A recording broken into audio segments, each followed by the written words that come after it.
CultfiggaTV.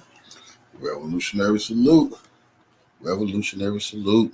Like, share, subscribe. Welcome to the House of Revolution. You know I'm your humble host, the Yao Ming of Revolution, and we back to work on the Indian Asian lady, Kamala, whatever her Indian name is. The Harris stuff it's not her real name. She needs to shed that foolishness. But first, be sure to wipe your feet. You in the House of Revolution. That means hit the like button. Like, share, subscribe, support the platform. Hey, look at the picture I'm presenting to y'all today. This is Kamala. Whatever her last name is. This is her. This the picture she's trying to hide. You see her with her dot on her forehead. You know, this her real family photo. Salute, Queen, greetings. This her real family photo right here. And there's nothing wrong with this portrait, but this is not a portrait of a black family. This is not a portrait of a black lady. No one in this picture is black. There's a good Indian family. You know, this one she was proud to be Indian. She even got the dot. Why don't she wear the dot on her forehead anymore? Did she get to just take the dot off when she want and put it back on when she feeling like having a dot on her forehead? But her whole fabricated history is breaking down. Her picking up black when she want to and using our people is out there. Strong channels like this one and strong soldiers like y'all who not going for it is letting the whole world know. I don't think so. Y'all will not kick us in the ass like y'all did with Obama and laugh at us thinking that we accept anything, because we don't. They can't manufacture it on Roland Martin with his thousands of black men for Kamala. No, they meant the same Greek freaks that's for whoever the Democrats put out there. Sorority sisters for Kamala. There was a sorority sister for whoever the Democrats put out there. But here's Kamala right here with the dot on her head. Her whole family got the dot on her head. Once again, we have no problem with Indian people being Indian people. Do y'all thing. But it's when you take the dot off your head and then you say you a sister girl, sorority sister girl, and Black Lives Matter. You never was black. You never wanted to be black. You hate everything black. You hate your daddy because he had a little speck of black in him. He also Indian, y'all. Did y'all know that? But I want to just start this live off with this picture so we can document. This is her family photo. And she went from having an Indian family to a Jewish family. It went from these pictures to a Jewish family photo picture. Never any black family photos. They're not going to show you that because them don't exist. All right. Now that we got that, now that we established that, let's get into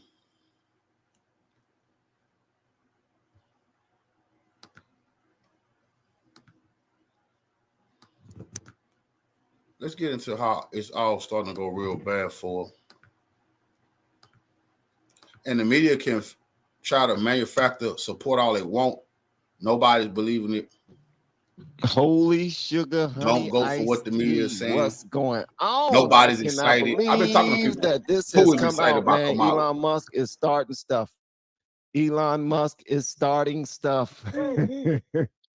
What's going on, guys? Welcome back. I'm Van, and we are all the LFR family. Much love to you all. Hopefully, y'all are in great spirits. Y'all are just dope, man. Y'all are just dope. We got this new video that just now came out. It came out yesterday. Now, I'm looking at it right now. Hold on one second. This bad boy, hold on one second. This bad boy has, hold on, let me go back to it. I got to go back to it. This is crazy. Absolutely nuts. Absolutely nuts. All right, so this bad boy has gone crazy viral. It has 64 million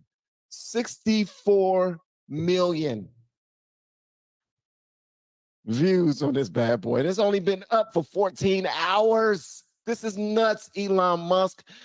As y'all know, Elon Musk was taking a position of neutrality at one point, where he wasn't really going into Trump's to endorsing Trump or to endorsing Biden or anybody like that. He was more of a centrist than anything, but he opened up the X platform to be the most free platform for expressing yourself, so to speak. I'm talking about for both sides. All right.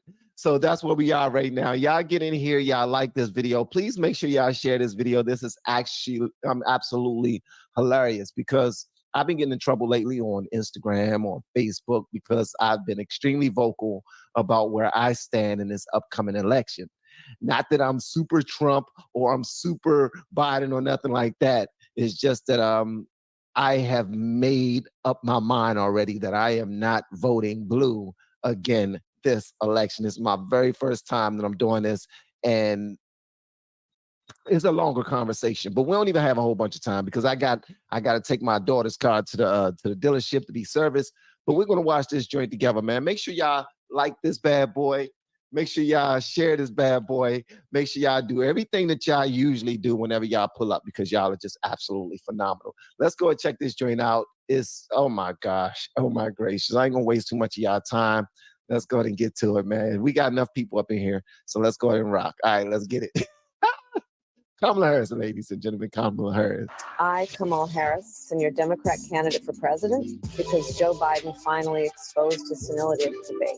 Thanks, Joe. I was selected because I am the ultimate diversity hire. I'm both a woman and a person of color. So if you criticize anything I say, you're both sexist and racist. I may not know the first thing about running the country, but remember, that's a good thing if you're a deep state puppet. I had 4 years under the tutelage of the ultimate deep state puppet, a wonderful mentor, Joe Biden. Joe taught me rule number one. Hold on. Ain't no way in the world. Hold on 1 second. Ain't no way in the world this is her. This ain't her. Hold on 1 second. Because she's throwing jabs at him. This must be fake. Is this like this is AI. This is definitely AI. Somebody ran this bad boy through Claude, through Chat GPT. Hold on. I'm not going to interrupt it again. I promise. That just caught me off guard. Okay, let's jump back into it because, okay. All right. Okay. All right. We on it. I, Kamala Harris, am your Democrat candidate for president because Joe Biden finally exposed his senility of the debate. Thanks, Joe. I was selected because I am the ultimate diversity hire. I'm both a woman and a person of color. So if you criticize anything I say, you're both sexist and racist. I may not know the first thing about running the country, but remember, that's a good thing if you're a deep state puppet. I had 4 years under the tutelage of the ultimate deep state puppet, a wonderful mentor, Joe Biden. Joe taught me rule number one, carefully hide your total incompetence. Rule number one, carefully hide your total incompetence. Okay, all right, that's Joe taught me rule number one, carefully hide your total incompetence. I take insignificant things and I discuss them as if they're significant. And I believe that exploring the significance of the insignificant is in itself significant. She actually said something like this, though. When she thought she was in her bag and she was really talking, this was one of them what can be unburdened by what has been type of things, where she lifts up her right arm and she says, what can be, and then she puts it down here, unburdened, and then she puts her other arm all the way over here some daggone where by what has been. And I don't know what it means. I don't know if it's some type of spell that she's putting over everyone. It could be a Jamaican spell. It could be an Indian spell. It's not an African-American spell. Okay, never mind. Let's just continue. Talking about the significance of the passage of time, right? The significance of the passage of time. So when you think about it, there is great significance to the passage of time, and there is such great significance to the passage of time. Another trick. What the hell are you talking about, lady? Y'all are going to go vote for her? Are you really? Just answer me. Just answer me. I'm not going to judge you. I might judge you just a little bit. I know I'm not. Are you going to vote for her? Come on, man. What the hell is she talking about? Okay, I'm not going to interrupt it no more. Time, and there is such great significance to the passage of time. Another trick is trying to sound black. I pretend to celebrate Kwanzaa, and in my speeches, I always do my best Barack Obama impression. So hear me when I say, I know Donald Trump's type. And okay, look, maybe my work addressing the root causes of the border crisis were catastrophic, but my knowledge of international politics is truly shocking. The United States shares a very important relationship, which is an alliance with the Republic of North Korea. It is an alliance that is strong and enduring. And just remember.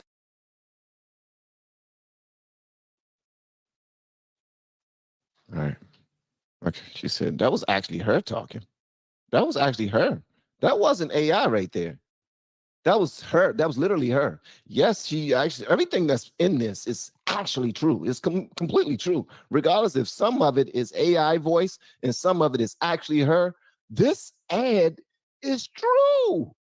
There's no lies being told. And the fact that she just now said this was not an AI, this was not an AI voice, it was actually her voice saying that we have an alliance with North Korea. She just now said that. And we're okay with her running. Come on, bro. Come on, man. North Korea will whoop your ass. You think you got an alliance with them. Yeah, all right. They don't trust you. They don't, all right. She gonna end up getting us in trouble, bro. Now, we got to make sure that this don't happen. What the hell? Listen to this. This ain't AI. This is her talking. Border crisis were catastrophic, but my knowledge of international politics is truly shocking. The United States shares a very important relationship, which is an alliance with the Republic of North Korea. South Korea, you dingbat. South Korea. God dang it, man. I promise you, I don't want anybody to do bad. But let's just listen to this one more time. I'm going to play the whole thing uninterrupted and at the end, but this right here just got me a little flabbergasted. My apologies. I haven't eaten my bacon and eggs yet. Too good. All right. I haven't eaten my sausages and my pancakes and waffles and potatoes yet. Okay. And that's messing with my mind a little bit, but she's also messing with my daggone mind. It's South Korea. She actually said that. She said North Korea, we're in alliance with North Korea. Those are our friends. Yeah, all right.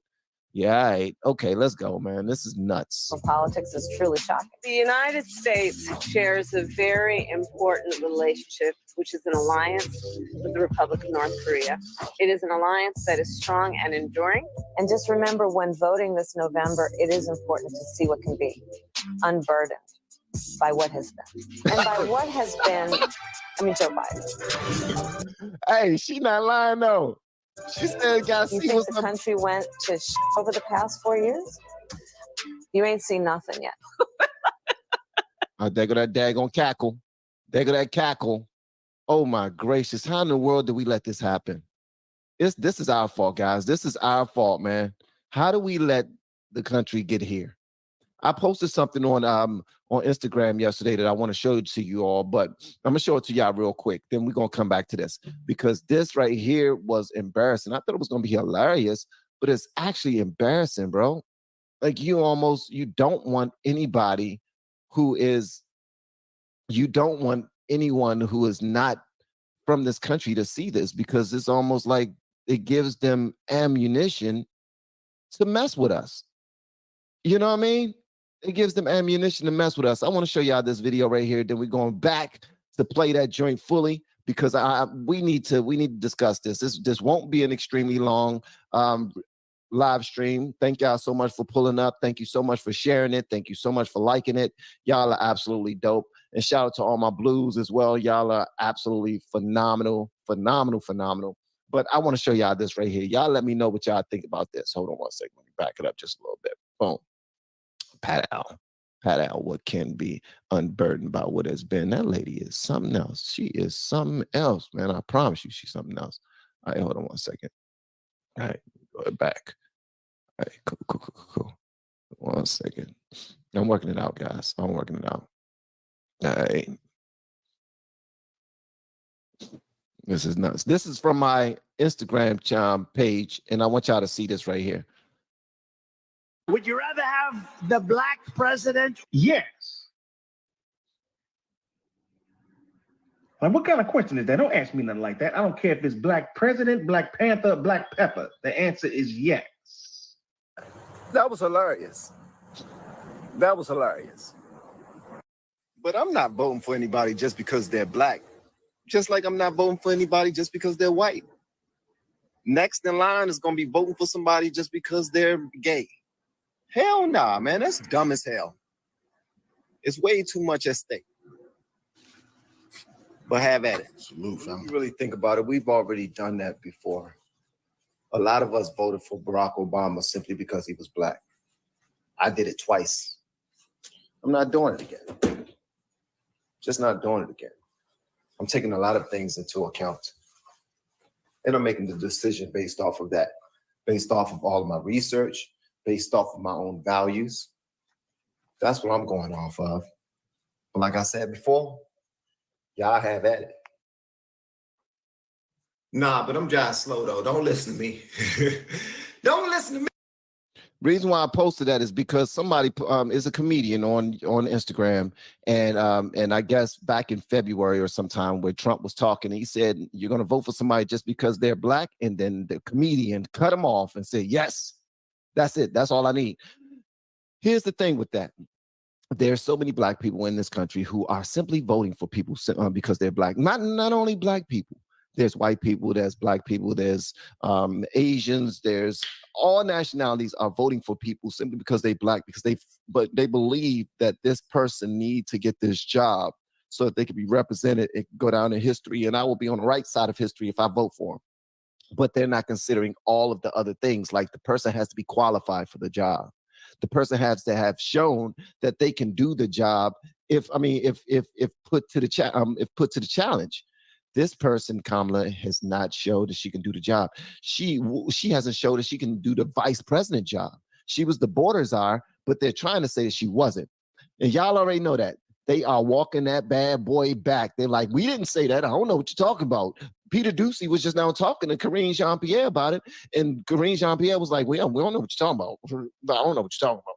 We didn't say that she was border czar. Who says she was border czar? I didn't say she was border czar. Did you say she was a border czar? I didn't say she was a border czar. That's because nobody want to hold the bag, bro. Nobody want to hold the bag, but they want everybody to vote for her because she's a woman. She's a woman of color. She got some color to her. You know what I mean? She got a little bit of color to her. Not because she's black, but I'm not going to argue with that because black is just one of the things where it's just a color like anything else. All right? It is. It doesn't mean nearly what people are trying to act as if it means. It doesn't. But here's the ad, man. I'm not buying it. I'm not for it. Not at all. But I'm going to run it this entire time. Y'all let me know whatever y'all want me to know in the comments. Let's get to it, man. Thank y'all so much for pulling up. But that's just where I stand, bro. There's a lot at stake. We need to do our own research. We need to vote based off of our own values, based off of what will make the country stronger and make it last a little.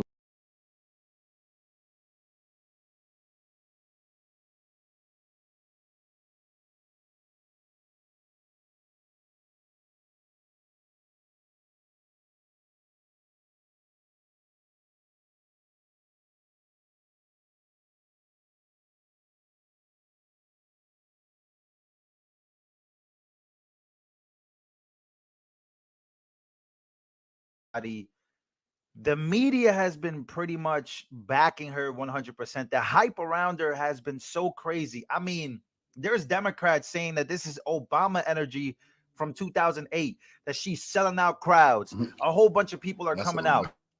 Before I show you this video, which the Harris campaign is not happy about, with that she's not happy about, let me show you the hype around Kamala Harris that you may not even know about. I don't really know about it. Apparently, this is a gymnasium, a high school gymnasium. Can you guys tell me how many people do you see here? Apparently, all these people have come for Kamala Harris. They're all here for Kamala Harris. And this is what the media is saying, that Trump can't stop.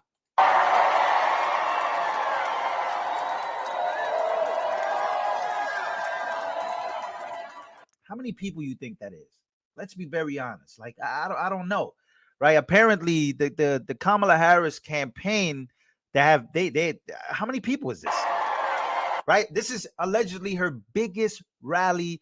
The cameras are all over the place. Probably a good 200, 300 people, right? Something like that. So here is a recent video that she's not happy about. they're not happy about.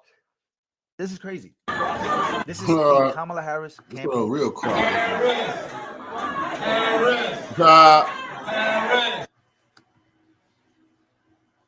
I'm not making this up. Kamala Harris is holding a rally in Deep Blue, Philadelphia, and only 68 people showed up. Think about that the next time they come out with a fake 68 people showed up, man. Come on, man. They know damn well nobody. They better get Roland Martin and all them people that's on YouTube to come to this shit. Nobody in the community is talking about no Kamala Harris. They don't give a damn about her. 68 people showed up. I'm going to play this video one more time here.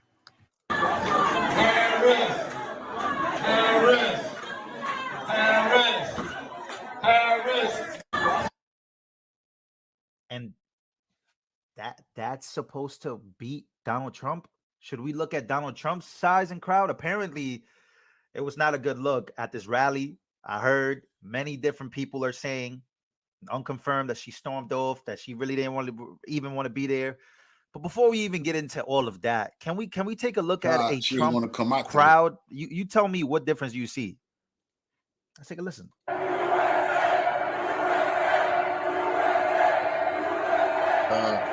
You can buy that audience. I don't know. Bro. Tell me you better bring this home. Bro. Like, can we look at you guys believe the polls? You guys believe the polls?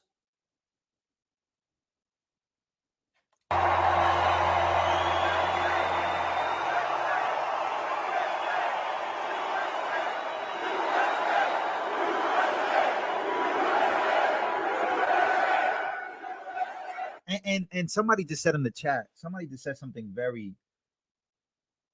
somebody just said something. Those people didn't get inside. These people were the people that didn't even get to go inside. And you telling me that Trump is allegedly losing in the polls to her? Harris. Something's off about this. It's kind of fishy. Not sure what's going on. But those people weren't even able to get in. This is the Trump crowd inside. So that was the outside. This is the inside.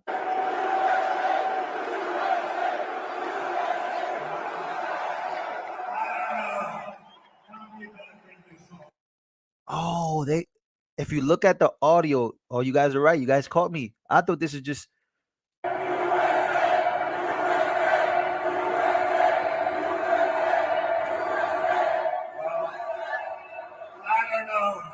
So they were watching the screen. Bro, that's crazy. So that was from the inside and this was from the outside and they were watching the screen at the same time. That's damn. I didn't even know that. How you guys knew that? That's dope. Well, I went to the biggest rally of all time, in my opinion, the Trump New Jersey rally. I was there. I saw everything. I was there from 4 o'clock in the morning all the way till 7 p.m. at night. I didn't sleep for a very long time because I wanted to see a Trump rally. That was my first Trump rally. I think that was my first Trump rally. It was my first Trump rally. And I wanted to experience the ins and outs. And it was one of the craziest, most wildest experiences of my life. It was a great experience. I even got to sit up close. I got to see Trump. I went live a few times. You guys saw that. That's why this is so hard for me to believe. Well, look, let's talk about somebody else. JD Vance. How do you guys feel about JD Vance? Because here he is coming at and going after Kamala Harris. Now, I've shared my experience about this. You guys have been coming at me. Lou, why don't you like JD? I'm just not sure about this pick right now. I don't like the drama surrounding him. I don't like his past comments. I don't like the way he's clearing it up. There's just things I don't like about JD Vance. But I cannot lie to you. I'm going to put that to the side. It should have been Ben Carson. But I'm going to put all of that to the side because I can't lie. He was cooking Kamala Harris right here. Take a listen. I saw the other day Kamala Harris questioned my loyalty to this country. That's the word she used, loyalty. And it's an interesting word, Simplify, loyalty, because there is no greater sign of disloyalty to this country than what Kamala Harris has done at our southern border. And I'd like to ask the Vice President, what has she done to question my loyalty to this country? I served in the United States Marine Corps. I went to Iraq for this country.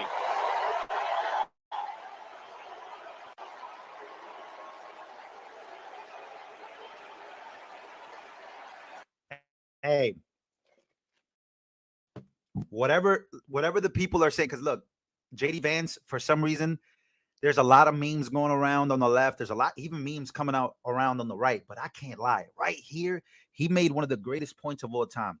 How can you question his loyalty to this country when you were literally handling the border and under the border, you were the border czar, under your administration, under Kamala Harris and Joe Biden? But specifically, her job was to like find the reasons why people are migrating and help secure the border. And 15 million people have crossed illegally, right? Allegedly seeking asylum, all these different things. We don't even know who's here, honestly. That is one of the greatest points you'll ever make. You want to talk about loyalty? Where was your loyalty to Americans then? Let's run that back one more time. I can't lie.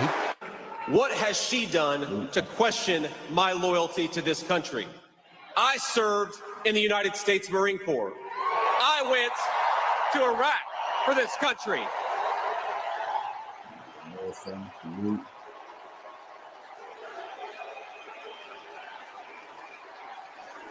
I built a business for this country.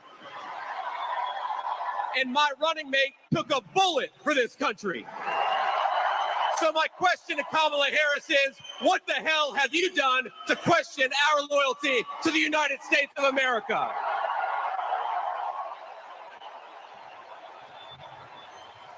That's pretty good in this statement, but he have been fucking up though. And the answer, my friends, is nothing. So let's send a message to the media. Let's send a message to. He called the childless cat lady. You know what I'm saying? That was a mistake, man. It's a lot of people like cats. You can't be doing shit like that. You know, that was a mistake. He cannot call her a childless cat lady, bro. A lot of cat ladies vote, man. Kamala Harris, let's send a message to every hardworking patriot from Minnesota across the country. We are ready to have President Donald J. Trump back, and we're going to work our tails off to make sure it happens. God bless you all. Thank you. I can't lie. I can't lie. He was. I do not think it's a coincidence. Let me tell you something about America. You know, they want to fight China, you know, and to fight off China, they're trying to embrace India. They want India. Because India is the next big thing. That the economy gonna be big one day, like China and America. Their market gonna be super huge when they get a lot of people out of poverty and they have more money to spend. So they got their eyes set on India. Do not think it's a coincidence that his wife is Indian and that Kamala Harris is Indian. That's not by choice. Both the Republican Party and the Democratic Party is trying to bring the Indian people into voting for them and embracing them for the future. That's true. Cooking there. All right. You guys ready for some fun? I see we got the most people we've ever had on a live stream. We got 3,500. So since we got 3,500, I'm going to give you guys a treat. Shout out to Benny Johnson for this video. If you guys are ready to laugh, smash the like button, ladies and gentlemen. You're going to want to watch this one right here.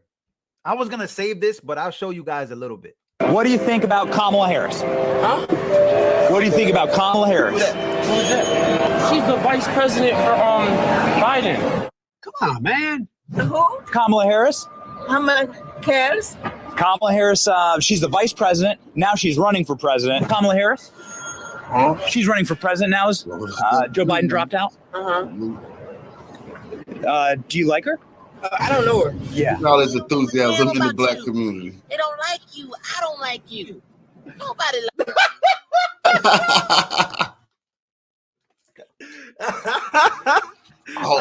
all this enthusiasm. I wasn't expecting freaking Chris Tucker to pop out of nowhere, bro. I was not expecting Chris Tucker to just pop out literally in the middle of the video. That's one of my favorite movies, bro. Rush Hour.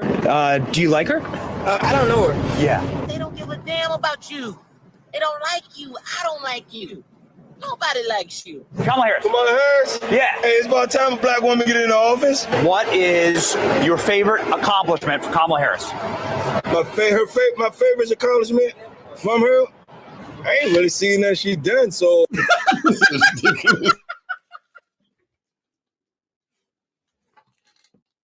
Oh man, I wasn't ready for this video, bro.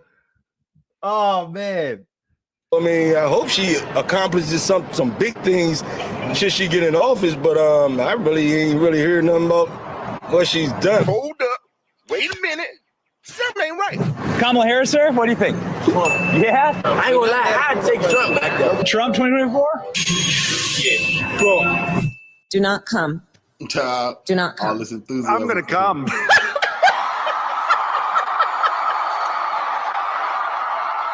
Yo, what's up, guys? Your boy Benny. Welcome to Chinatown in Washington, D.C. You can't get closer to the White House.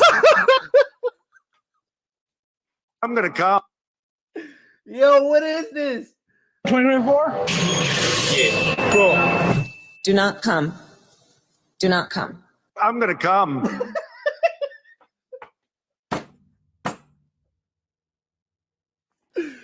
Yo, what?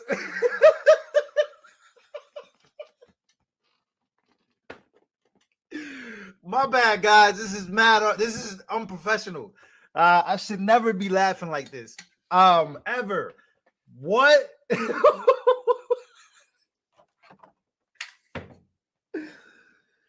Oh man. My goodness. Thank you for your donations, guys. That's nuts. Do not come. I'm gonna come. Yo, what? Back up. Trump 2024? Yeah. Trump. Do not come. Do not come. I'm gonna come.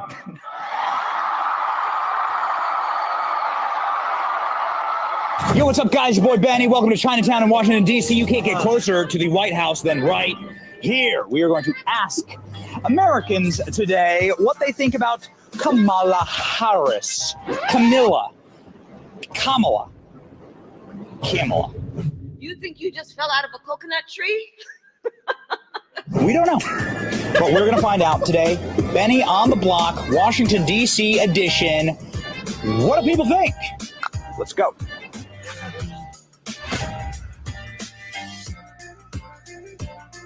Yo, thank you for your donation, guys. Should we watch this? Or should I get up out of here? I think my laugh is worse. My laugh is worse than Kamala Harris. So what do you think of Kamala Harris? I think she's beautiful. You sure about that? You sure about that? That was Willie Brown. I love Kamala Harris. I was reading this article and it was like about like her past in California and stuff as an attorney general. Stop right there. Yo, what is this video? This is crazy. Yo. Oh my God, we had a 5.5. We had almost 5.6K. Wow. Thank you guys for being here. Smash the like button, I guess. And thank you for your donation.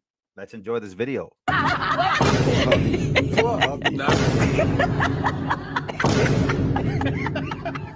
he came with the receipts. That kind of touched my heart. Damn. It touched my heart a lot. Personally, I don't agree with a lot of things she does. I don't agree with a lot of things Biden does. So for me, it's a no. No Kamala. Yeah. No. Not for me. Yeah. Yeah. As a Democrat, no. No. No. No. No. No. No. No. Hell no. No. No. I refuse. No. Can you explain why you support Kamala Harris? For right now, if we don't want to be absolutely, we gotta vote Kamala. At least put like a little bit of money towards her presidential campaign. I'm not gonna lie, I did not know anything about Kamala Harris until now. We have people that are stupid. I love Kamala. I think that she will do great things. I feel like she's a strong, young, and we need that right now in the world. Yeah, you excited? Yeah, I'm excited. Kamala brings such more youth and youthfulness to, what we haven't seen. Okay, so I don't even think this girl likes Kamala, but I think the talking point here and why you see a crazy momentum, allegedly, I don't really think that momentum really exists, but it's because she's younger. It's not because she's better than Trump. It's because she's younger. Apparently, they saw Biden Democrats didn't care about Biden's age. They defended his age. Now all of a sudden everything is about age. It's pretty crazy, right? Been in a long time here in America, so I feel like it would be great.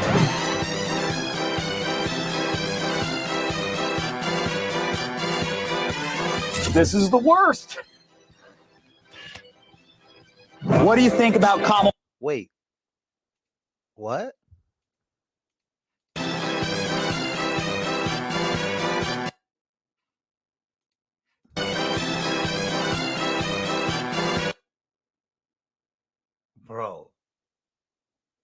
Bro, she's gonna have a meeting with Vladimir Putin, and Vladimir Putin is legitimately gonna play this video. Vladimir Putin is gonna play this video, and like he's gonna be like, "That's you." This is the Vladimir Putin is gonna be like, "Yo, that's you, bro." Worst. Yo, what? What do you think about Kamala Harris? Huh? What do you think about Kamala Harris? Who's that? Kamala Harris? She's running for president now. Is Joe Biden dropped out? Uh-huh. Do you like her? I don't know her. Yeah. She's now going to run as a Democrat for president. That's cool. Yeah. I guess you should. You do what you gotta do. She's been in office for 4 years as Joe Biden's vice president. What is your favorite accomplishment in the last 4 years? Probably the amount of emphasis that they put on the Black community. I feel like we need a lot of that right now, and we don't really get that shine a lot. Well, I think culture is... Bro, I got Black people in this chat, which is beautiful. We got white, we got everybody. Black people, I'm not gonna lie. I've never seen you guys so amped up to vote against somebody like you guys are gonna vote against Kamala Harris because of that specific reason. The young lady says that she's putting emphasis. We're not on letting Black nobody community. swagger Bro, jack us like this. Black people are sick and tired of Kamala Harris and those policies at the border, literally putting no emphasis on Black people. Black people are complaining about how much she didn't do, how much they promised to do. So I don't understand what is. And look, and you know what's crazy? Shout out to my Black people in the comments. Black people, is she Black? Like, cause look, I'm over a quarter Black. I'm mixed, right? I'm not, but I'm not gonna go and campaign like I'm more white than I am Black. Everybody sees that, even though I am Black, but I'm not fully Black. What right does that give me to then go and run a whole campaign like, oh, I'm a quarter Black, I'm gonna run as a Black man? Huh? How does that make sense? All this, I'm gonna run as a Black man? I'm not even like fully Black. Like, that doesn't make any sense. So I think that's what she's doing. Like, she's not fully Black, she's not fully whatever, but she's gonna run on that identity. Yo, I'm 1% Jewish. I'm a Jew. I'm gonna run as a Jewish man. I'm only like the 5%. Black vote to get in office. I've been telling y'all that. So she gonna act Black. Like, can we look at her 23andMe? Maybe. I'm just asking. Trump needed, all of them needed. Period. It is a reflection of our moment and our time, right? I don't know yet, but I gotta see how she works. Do it first. If she do okay, now she got my vote. She's doing okay. She got my vote. So what's your favorite accomplishment? Actually, I go to Spelman College, which is an HBCU in Atlanta. She actually came to our college and was able to talk to young girls like me just about what it is to be in the White House and also looking like us, being a Black woman. So I don't even know about it. I don't even know what she did. For real. What's her biggest accomplishment? She came to your school to talk to y'all. That's Greek freak behavior. We not, but please. Well, I was a bit clueless like a week ago. This population, 18 through 24. They are stupid. What's your favorite accomplishment, Kamala Harris? Yo. What? I was a bit clueless like a week ago. This population, 18 through 24. They are stupid. That's not AI, right? No, that's her. She said Hold on. She said There's the no young way population was stupid. There's no way she said that. Yes, she did. 18 through 25. There's no way. No way she said that.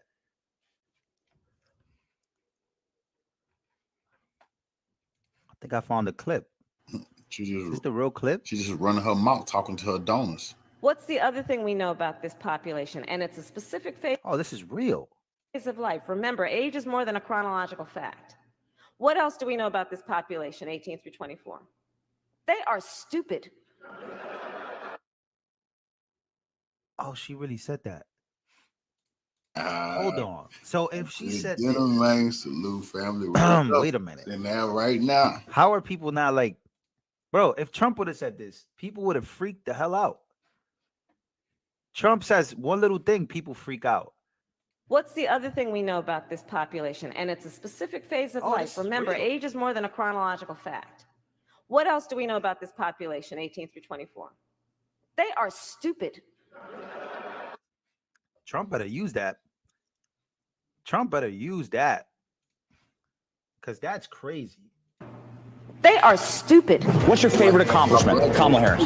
Be by the president's side. Hold on. Before I continue this video, I got people donating. Thank you for your donations, guys. Joseph, thank you. Danielle, thank you. Thank you so much. In the system now, like she's supposed to. Wrong. We've been to the border. You haven't been to the border. And I haven't been to Europe. And I mean, I kind of feel like Kamala Harris might be a placeholder or considered a placeholder in this economy and stuff like that. But I mean, she's a great candidate compared to Trump. She's so bad. She's so pathetic. It's so amazing. It's just so bad. Kamala Harris? Yeah. Hey, it's about time a black woman get into office. I just hope they give her extra protection. My favorite accomplishment from her, I ain't really seen that she done. So, I mean, I hope she accomplishes some big things should she get in office. But I really ain't really heard nothing about what she's done. I'm just giving her the benefit of the doubt. Can I get a witness? Kamala Harris or Trump? Cool. Look at my African American over here. Look at him. Kamala Harris? No comment. All right. No comment or no Kamala? No comment. Okay. All right. Trump 2024?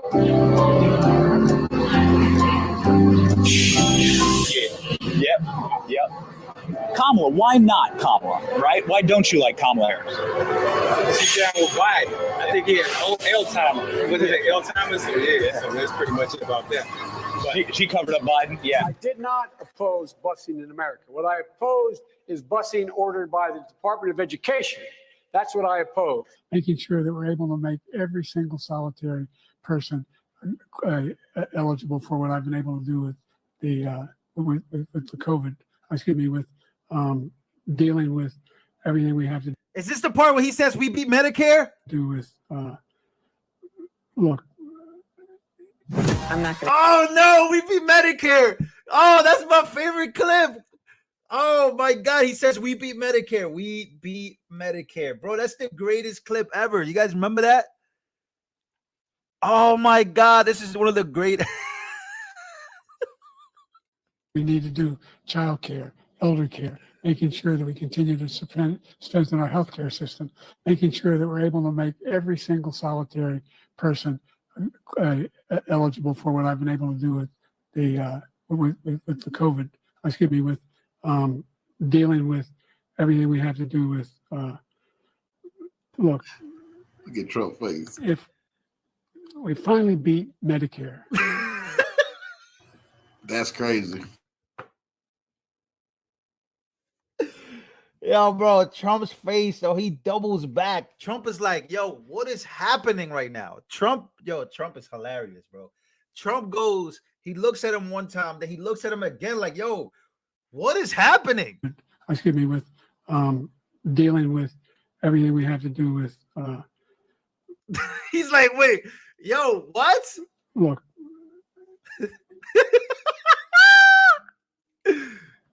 Look. Yo, what is that he's making? He's making this weird noise too. I feel terrible, man. I don't know how Democrats like them. This is why I would never, ever, really, ever look at a Democrat the same. The fact that they knew this man's health was not good, but they still pushed him out there is crazy.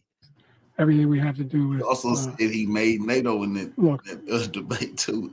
I made NATO. We finally beat Medicare. Thank you, President Biden. President Trump? Well, he's right. He did beat Medicare. He beat it to death, and he's destroying Medicare because all of these people are coming. Yo, wow, that was crazy, man. Politics. Politics got to be one of the craziest. I don't even know what to think. But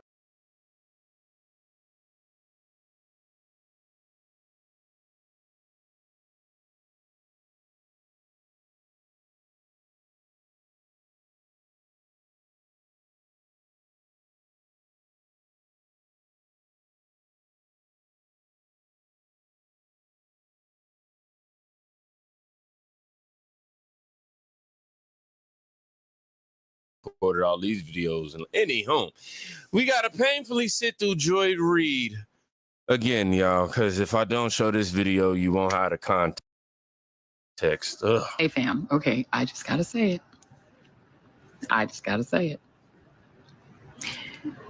Given the just stratospheric entrance of Vice President Kamala Harris into the presidential campaign, and she has now secured enough delegates to become the nominee, you're going to look real crazy being on the other side of that line, particularly as a person of color. But really as anyone who claims to. This is what's so disgusting to me. That's what we ride. I'd be damn if shoe shiners like this. Get up off your knees. Put that buff rag down. Lady, have some damn, what? Get some honor back. These people think they're going to call us the coons. The house. These people are out of their mind. No, if you're on the other side, when a black woman is, man, y'all got to be crazy. I think we're going for this foolishness when she's trying every day to be white. Every day, all these Boule house niggas try so hard to be white, but they want to tell us, come on over to the black side. Man, get the fuck out of here. To have any connection to the culture, you're going to look real weird and real lonely on that side. The culture. The door. The culture. The culture. These people, this is culture vultures. Just let them give a shit about our culture on MSNBC all day, Greek freak to death, trying to transition our babies. I'm just getting so sick of this, man, because they don't understand where they pushing us. They better try to rig this election. That's serious business. No, black people are not enthusiastic about Kamala Harris. I'm going to start going live and showing y'all that in the streets. Nobody give a damn about her. They can't manufacture consent. They can't try that with us. Now they got to tell us, you got to stay with the culture and back her. No, we're not backing an Indian lady. That's not our culture. Or needs to close behind Amber. And she look crazy over there. But shut the door behind her. You really are going to look crazy being on that side, given the cultural phenomenon of Vice President Kamala Devi Harris. Bullshit. Sorority phenomenon. Y'all got us fucked up. She's about to make history. She's about to become the first woman president. She brings together the African American community. That's a lie. The AAPI community, younger people. She is a whole meme. And I'm going to explain to y'all the coconut tree is a whole West Indian thing. She brings together slave traders would know about all of the aspects of the culture. HBCUs. She's a Howard graduate. See, that's why we not the Divine Nine. That's it. She's an AKA. That's all you had to say. Thank you for reminding us. She is a woman of color extraordinaire. She would be the first person from HBCU, regular real world, to be president of the United States. In addition to being the first woman president. In addition to being the first black woman president. In addition to being the first AAPI president. She's bringing it all. And very importantly, she will be the first woman president after the fall of Roe v. Wade. A woman who brings women back to power after having our power stripped from us. Our power got stripped from us by 6 far right wingers on the Supreme Court, including one woman who turned on us. Now, Baby, you want to talk about our culture? That's what I say. You want to talk about our culture? That's why I got to remind them abortion was never of our culture. You used to get shunned in our culture behind it. You used to have to be ashamed of yourself for doing that.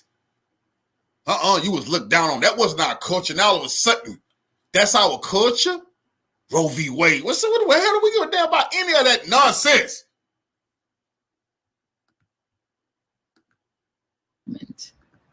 Don't be on the wrong side of history.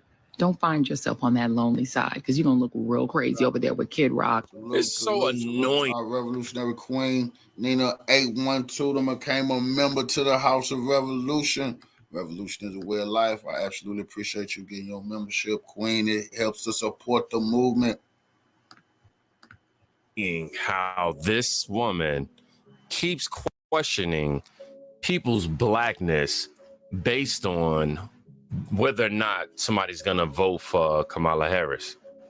Like, dog, pretty much she ain't doing nothing but what Joe Biden did. They took the wrong time in history to play black games, but that's over with. And it's so many of our people not playing those games anymore. That's the wrong. Just for that, you getting voted against. Just for tiptoeing your pinky toe into that water, we done with you because we already know what you're trying to do. You don't give a damn. Oh, that black. Where you at on our motherfucking reparations for the descendants of slaves? Oh, then they get the get the hell out of here. We don't want to talk. If you're black, you get right down with what we're saying. If you're not, get the hell up out of here. I know. Well, what about Trump? He not black. We're talking to you. Your ass is on the hot seat. Baby, she's black. Okay. She gonna regret saying that. She gonna want to be anything other than that after we done with her. Should never said that. Disrespected our mamas and our grandmamas. Well, our big mamas could never. Our big mamas could never play black. When they came out, they had to stay black. When they was going down, my big papa used to tell me, my granddaddy had to go over there and fold those sheets and clean those houses of those goddamn people to make ends meet while papa doing working 4, 5, 2, 3 jobs. So he couldn't play black. He couldn't. No, some of our people in our community, they couldn't even pass. They knew exactly what they was. That's why it's so disrespectful and disgusting. You don't know nothing about our culture. If you say that woman is a black woman and her mama, she didn't grow up with no black woman. How could you know about our suffering, our pain? Your daddy didn't tell you nothing like that because he's a bougie house nigga. Like I said in one of my videos, never know about nothing about no spiritual, good old time religion songs in the church. Never in her life. Obama, first time he went to church when it was time to get some motherfucking votes. That's disgusting. If you grew up in a church, then you should know that's disgusting. Don't play with us like that, bro. Our elders, so a lot of them civil rights people, we don't agree with them, but they take that shit serious. They take it to heart. Nah, you ain't black. And it's us. You ain't. We got vigor in us. We're going to show you what we talking about. We're going to show the Boule. They're not as powerful as they think they is, nigga. You're not going to tell us who is and who ain't black. We be damn. Excuse me, y'all. Damn, we're going to get back there. Horrible take. But I'm sorry, Democrats. I'm sorry. Not all women are casting their votes based on skin color. So we're supposed to support Kamala because she's a woman. I was 16 years old when I was groomed, beaten, drugged, coerced, manipulated, and brainwashed by a black woman. So forgive me for being conditioned to elect officials based on their policies and not just what's between their legs. Kamala had one job next to one of the most powerful positions in the world. And instead of protecting our border, she's allowed terrorists and criminals to come into our country and kill our citizens. And now the media wants us to forget who is in charge of securing the border. I call it the woman privilege, the ability to be a complete snake and no one think otherwise. Kind of like Ghislaine Maxwell, huh? The black elite is crashing out. They crashing out. They don't know what to do because black people have finally woken up. Now they showing their true you will no longer hoodwink us with these identity politics that y'all been doing for 90 years. You got Stephen A. Smith interviewing Roland Martin, quote unquote perfect candidate. We're not tripping. But you know what she is at this moment in time? The best the Democratic Party's got. She's certainly better than Joe Biden. I don't believe she'd be better than Michelle Obama, but that ain't an option. And so that makes her the best we've got. And when you consider her prosecutor's background, when you consider her intellect, when you consider how feisty she can be, when you consider how she could pick Donald Trump apart in terms of the lies that he may tell. That's nonsense. Pick him apart. And she's younger. You got Angela Rye crying like a baby because she just cannot believe that they don't have a black vote signed, sealed, and delivered. Post article came out about black people in Detroit not wanting to vote for Joe Biden and potentially voting for Donald Trump. When the uncommitted option came out, there were 100,000 plus people that voted uncommitted. Say you're a shill for the Democrats. But I think, Tiff, that's their perspective. Yeah. And I think everything that's a different perspective isn't nuts. Like sometimes when people are so hurt and damaged, they go and do the other extreme thing, and it is not okay, and it's not cool, but it doesn't just happen politically. And I think it is irresponsible. Like, fine, you guys didn't like the video. Cool. That's not the point. If we're only talking to ourselves, correct, that little bubble is going to continue to shrink until we suffocate. All of these people is getting overthrown. Y'all couldn't get us no reparations. We're not listening to y'all. What? Y'all couldn't get us nothing. No anti-black hate bill. Zero. You got us nothing. Why the hell we listed any of these personalities? What have they delivered? Oh, we delivered you. We're going to get you back Roe versus Wade. You're going to be able to get those abortions. We're going to get you low-income housing. We're going to get you voters' rights. That's it. That's it. We're going to get you student debt relief. I'm telling you what they list is. You ain't getting nothing other than what the fuck I just said. Student debt relief, low-income housing, you're going to get some voters' rights, nigga. We're going to get you back Roe versus Wade. You understand? That's what they giving us. We're supposed to be happy about that nonsense. And then these house niggas, these people think they're so intellectual. Oh, I went to the Howard and all the good. Tell us where you went to so we never trust y'all ass again in life. You got nothing done. You ain't produced no real leaders who done stood up straight. Nothing. You go on TV, you cry every time. Y'all need napkins. Soon as you sit down, they gotta have some napkins next to you niggas because they know you finna cry for them. They sitting there waiting with the napkins in their hand. Come on, get to the crying. Get to the crying. And you got Black immigrant Joy Reid trying to tell Black America what the culture is. Baby, what is the culture? Explain to me what the culture is, because you ain't even the culture. I just got to say it. I never thought it would come to a day. I'm just so shocked that we would have to. I'm telling you, it just hit me out of nowhere. We got to actually check people's backgrounds. We actually got to say, where are your people from? Before we can talk to you and let you. That's crazy, man. I never thought it'd come to this, but it's there. We not beefing. I'm a global revolutionary. I got love for all my people, lynch everywhere. But this shit personal. You're not gonna be trying to rule us over here. You're not gonna be telling us what to do, and then really you preach against our people in your households. And this is crazy. And it's gonna go from hip hop. It's gonna go to acting, music. We gotta know where your people come from before we let you speak on this type of shit. Because it's motherfucking Decepticons, Transformers. These people is Milli Vanilli. They're not who they say they are. The Emperor had them. We got to pull the curtain back. See who really talking for these puppets. In the just fuck, we live the culture. They tell us about it. Entrance of Vice President Kamala Harris into the presidential campaign. And she has now secured enough delegates to become the nominee. You're going to look real crazy being on the other side of that line, particularly as a person of color, but really as anyone who claims to have any connection to the culture. You're going to look real weird and real lonely. From a black lady who won't be white so bad. The door needs to close behind Amber. And she looked crazy over there. But shut the door behind her. And that's what's so crazy. Look crazy being they on put that side. When you said a photo of Amber Rose and this lady, then you know she want to be white. She's trying to do your hair like Amber Rose. This lady's so pissed. She think her career would have went further. I bet she can't put no lie detector on. She think her career would have been further. She would have been white. See, all these shoe shiners cry at night.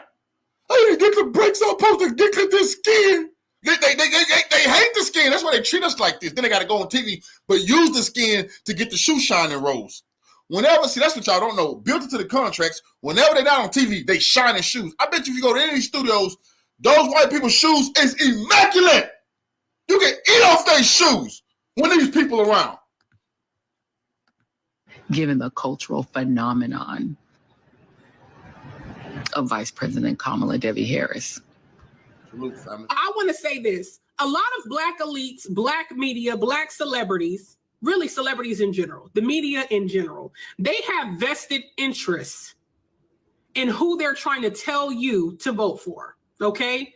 The Black elites that are pandering, they do not live in your neighborhoods. So they are not suffering from the disadvantages in your neighborhoods. They do not send their kids to the schools that are underfunded in your neighborhood that lack the resources or quality teachers, right?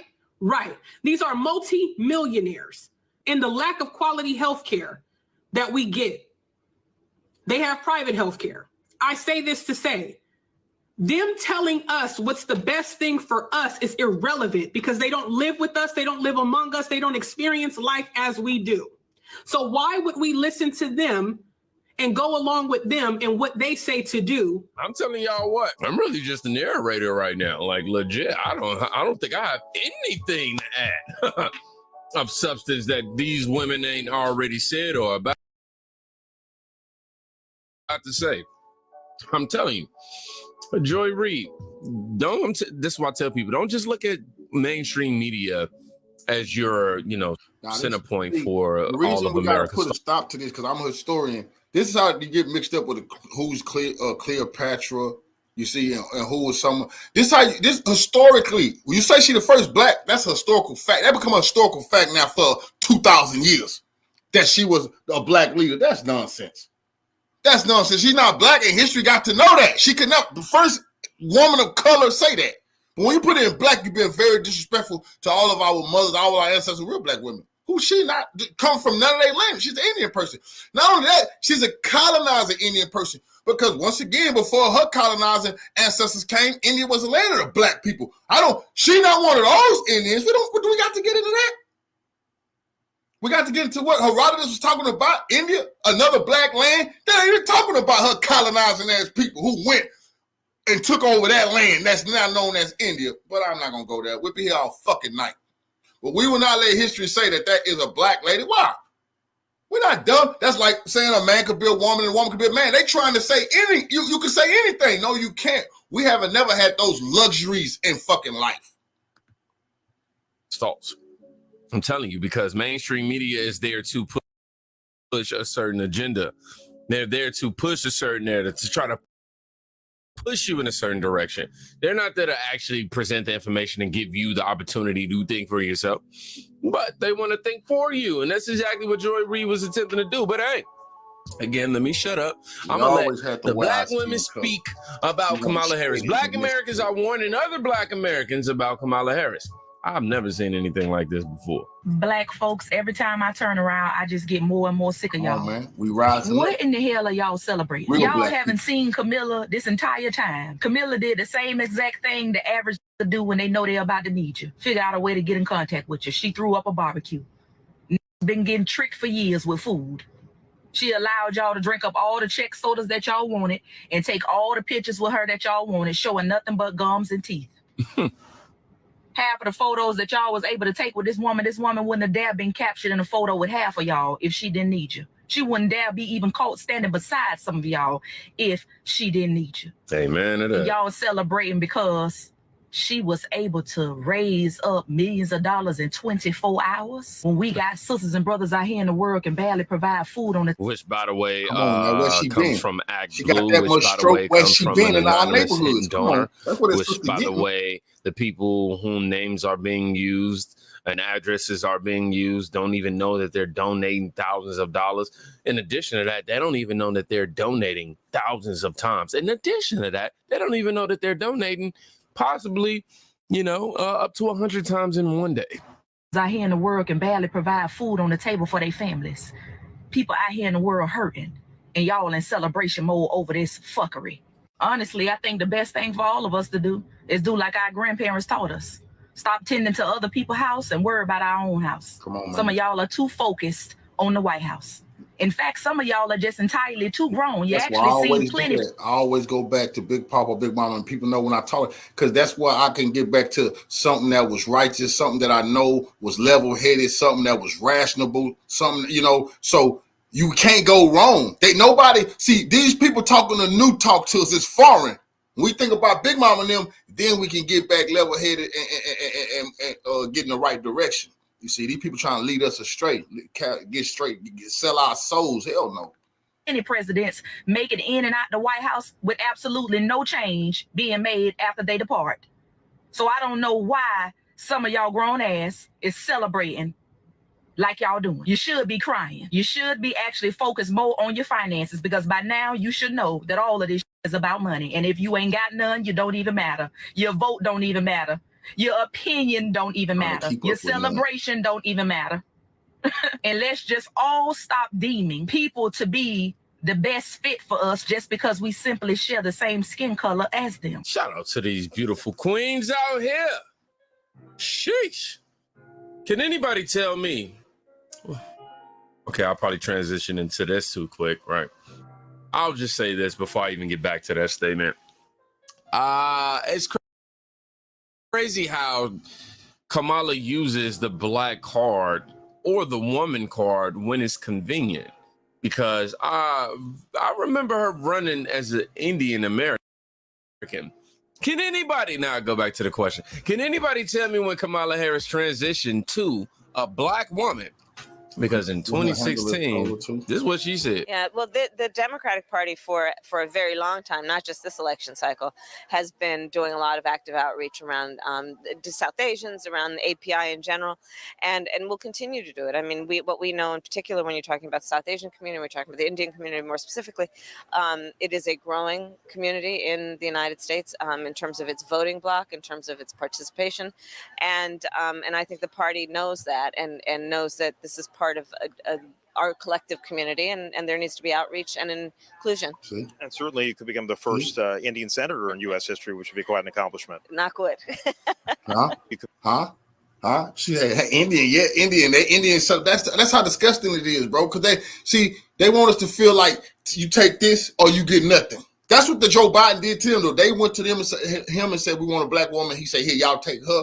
So a woman who's not black, or you get nothing. And the bootlick and Greek freaks say, okay, that'll do. We'll go sell this to our people. Now we up and revolt, letting them know, hell no. Hell, we're not going for it. You're not finna rubber stamp our name on her, because you're telling the whole world. Then they act like they have never seen this type of energy since Obama. That's such a big lie. Such a big lie. Damn hypocrites.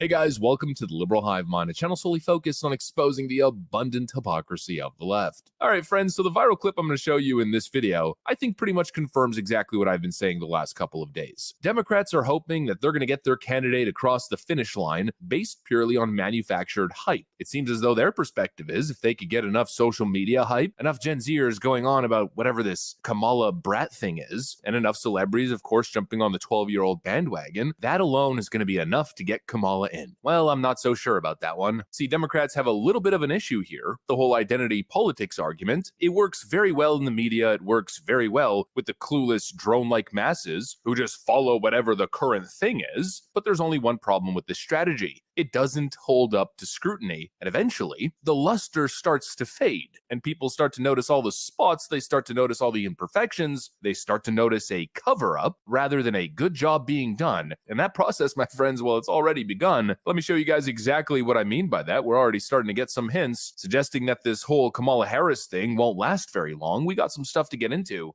so let's roll the tape. All right, folks, so as much as Democrats want to avoid it, or as much as they're denying it, the simple fact is the only thing they've got when it comes to promoting Kamala Harris is clearly her identity. They're leading with the issue of identity, even though they're pretending that they aren't. Kamala Harris is a whole lot more than just a black woman. It's an interesting claim, but apparently the voters haven't got the memo, because all I keep seeing as the pure justification for supporting Kamala Harris when it comes to a lot of these vlog-style videos and TikTok videos is essentially the outright statement that I am going to vote for Kamala Harris because she is a woman of color. She's not one of those white male Republican racists. Democrats, of course, don't want to admit it, but that's pretty much the pitch. Well, let's take a look and see how that pitch is doing, shall we? Take a look at this online debate. Vote for? Let me ask you a question. Would you vote for?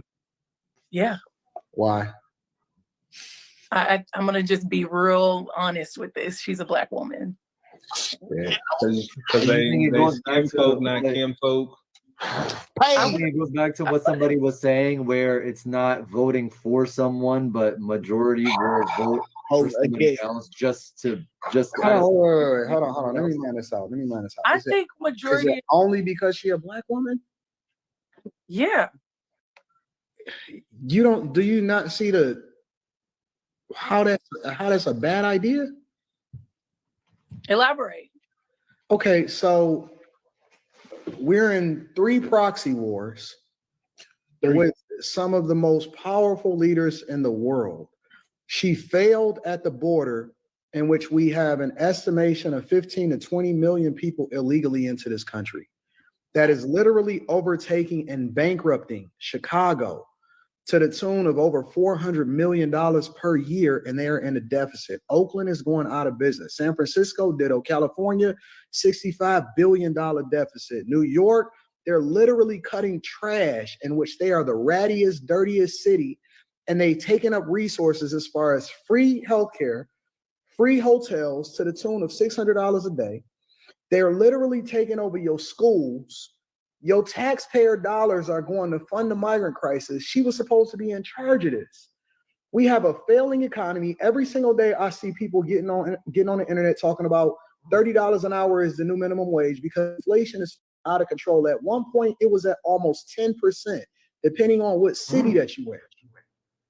She has no policy, no record to stand on. One of the biggest things that she did in her career was lock up more black men than ever before. But we sitting here and vote her in office on identity politics. The very person that she was under as far as the president of the United States of America, she called him racist during a debate, which shows you how fake she is.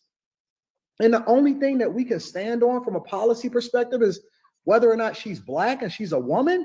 We did that during the Obama administration, and he didn't do anything for black people. As a matter of fact, y'all complain because the only person that he did, or the only group of people that he really stood for, is the alphabet community, and that's his landmark thing that he's still standing on today. So the only thing that we have to stand on is identity politics. That didn't work with Tiffany Henyard in Dayton, Illinois. It didn't work with Karen Bass. It didn't work with Lori Lightfoot in Chicago. It didn't work with Brandon Johnson that then took over her position in Chicago. It didn't work with Andre Dickens in Atlanta. It didn't work with Eric Adams in New York. It doesn't work across the country. Every single Democratic city is a hellhole. And we sitting here talking about identity politics? It's a whole freaking laundry list. The reality is,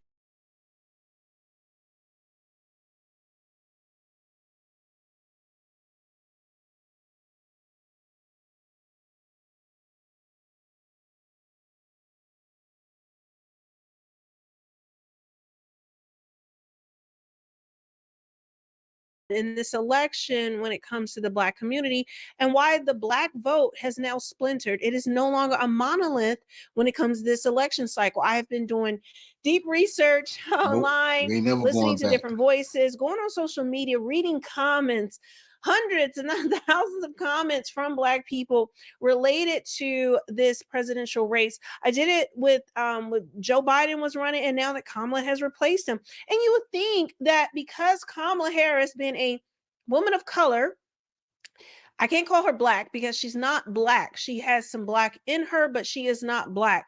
Being a woman of color and being a woman and being young and fresh-faced and really, you know, Joe Biden, there was a depression that the left had, you know, with him running, knowing they were keeping him together, like kind of stitched together like Frankenstein and juicing him up and getting him out there. That's for another topic, just to talk about that whole gaslighting situation. And he's okay. He doesn't have cognitive decline. And there was no enthusiasm for him. But now that they have this fresh face, the media is saying that this Black woman, and it's, you know, it should automatically galvanize the Black vote as Barack Obama did in 2008. But we're not seeing that. I'm not seeing that at all. The Black vote is splintered, and I'm seeing a huge divide, and people are just not going with the same old that the Democrat Party is doing.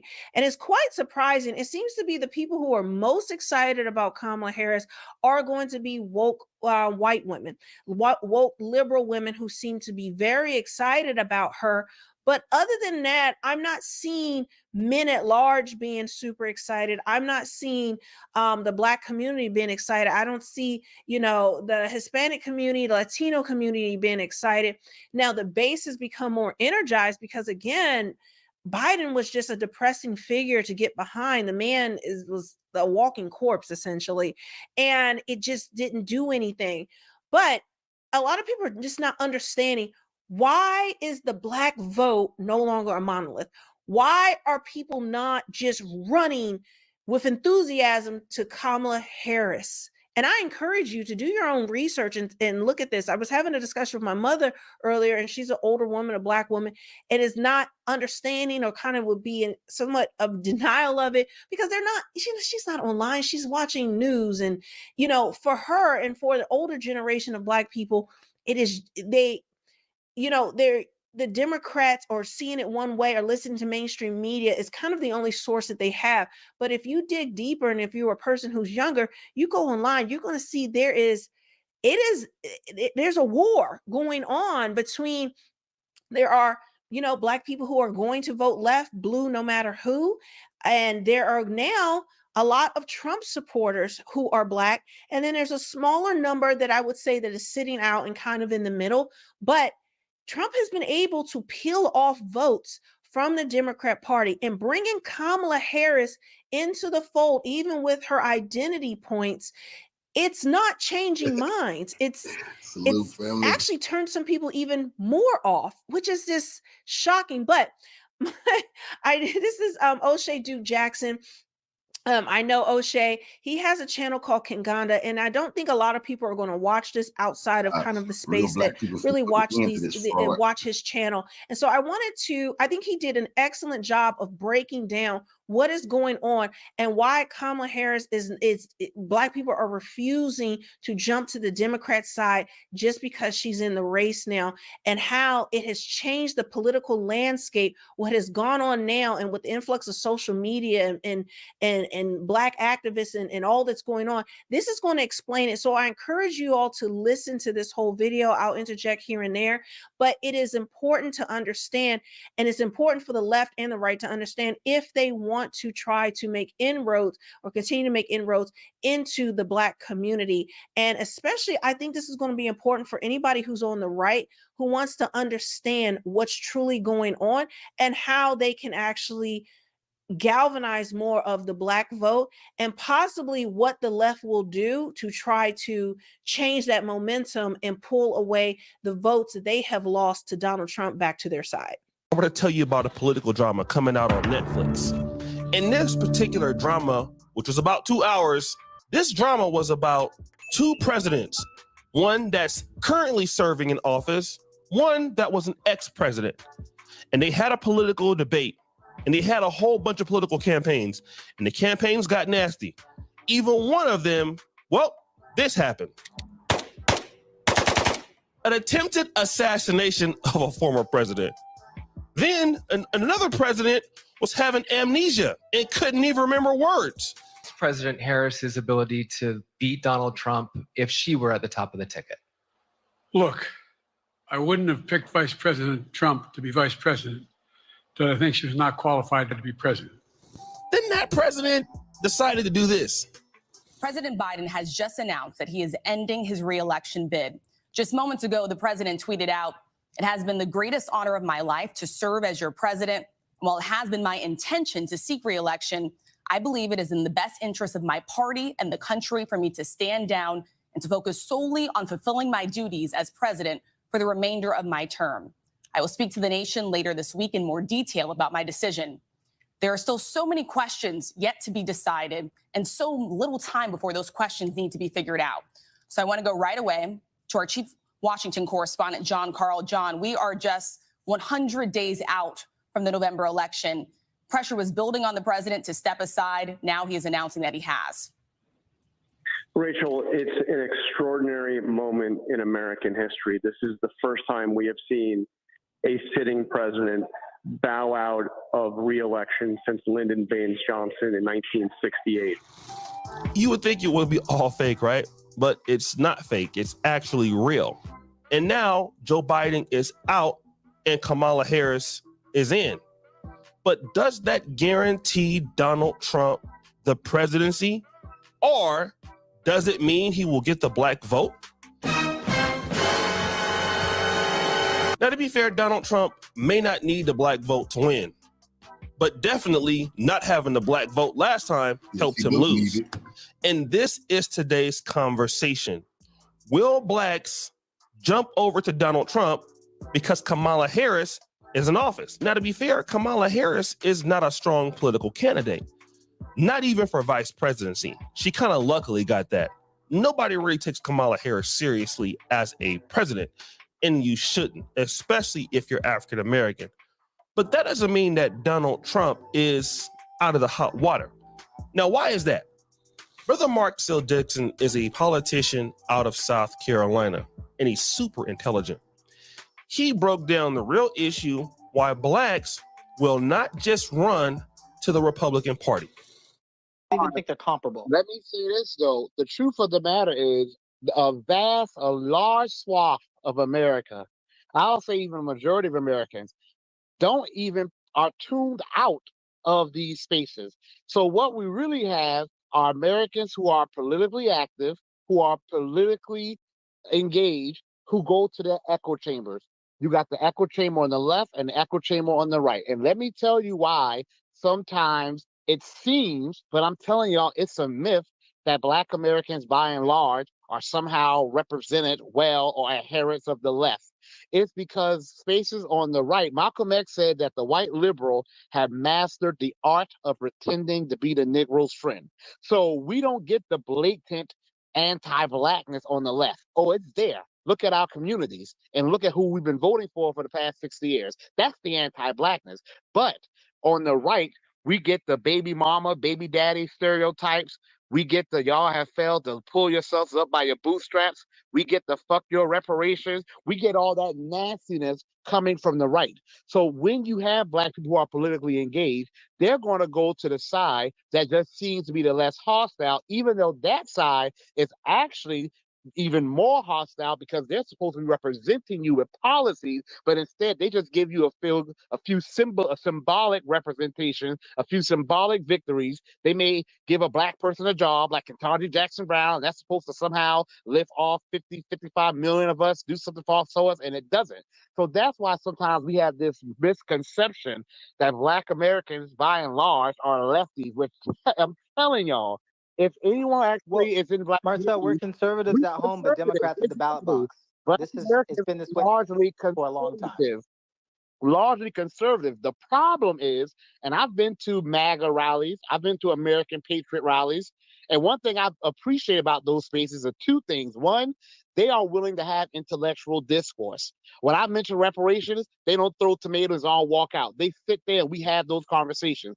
Two, they acknowledge that the white right, white conservatives and the non-Black conservatives, but even Black conservatives, they have allowed bigots to feel too comfortable saying that they represent the white right or that they represent conservatism. There has been an unfortunate conflation of being conservative and being on the right with bigotry. And that is something that the right is going to have to address. Why bigots sometimes feel more comfortable being blatant bigots on the right. Now, I like my bigotry blatant. I like to see who you are. Show me who you are and I can deal with you accordingly. But that's where that misconception comes from. And that's why sometimes you go on these college campuses and you get these little boule things. Now, on one end, we all know that the Democratic Party. So before he continues, I think this is I think that spells out the optics of what goes on where, white liberals, again, they know how to play with words. They know how to say the right things, even if their policies, even if what they do, even if what they think goes against the Black community and has held the Black community down and is very based on tokenism, and they play identity politics. Why? Because it plays to the emotions. And it gets the emotions stirred up, even if down the line, the consequences of the policies. Everybody got little bigotry bigots in them, a little bigot in them at times. Black people, white people, such. The Democrats have tried to use that to manipulate us for far too long when they have been bigots. Like I told you, when our people go to communities and they say they don't want blacks in that community, that's not just a Republican community. It's Democrats and Republicans in there. The white Democrats in that community don't say, no, I'm a Democrat, you're a Democrat, buddy, stay next to me. The same, the racism that they say that they face at certain jobs and shit.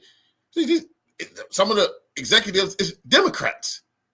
You see, Google, these big tech jobs. These is Democrats. The racism don't exist in these Democratic tech. You got them right. All that racism throughout the NBA, in the NBA with those Democratic owners. You see, these people got to stop trying to get away with pointing the finger at Trump for the bigotry that's inside of their goddamn self. And then those black shoe shiners just go along with anything Massa tell them. Are there, well, then you just have to stir up the emotions every once in a while to galvanize and demonize the other side. They've learned that game. They've learned how to master it. And then the right will say, well, look at your community, look at, what they haven't done anything. And it's not enough just to hear that, because then you do have a segment of the right, the far right, that will say bigoted things, that will do bigoted things. And then when they're seen as part of the party, well, then that small segment, it ain't no bigots on the right that can make me say, you know what, you so racist and you so hateful, I'm gonna go on over here and let my kids and let my grandkids transition. You such a bigot, I'm gonna go on over here, and then you know what, I can teach this. I'll be down with this abortion thing in my community, go against the ancestral teachings. Fuck it. I just go on live inside of Gomorrah, where a man could build a woman and a woman could build a man, because they bigots over there. Now, the whole time you say, oh, they bigots, look at what you done put yourself into. You spiritually dead now. You done been fooled to give up your existence, because you don't want to be a man and look people in the eyes and say, hey, you better treat me and my people right, or whatever. I'm not, it just don't make sense to me, because I was taught better than to go along with this bullshit. And now we got enough strength and our voice matter. We're never going to let these people get away with this. The large majority of people on the right are not bigots or not racist, okay?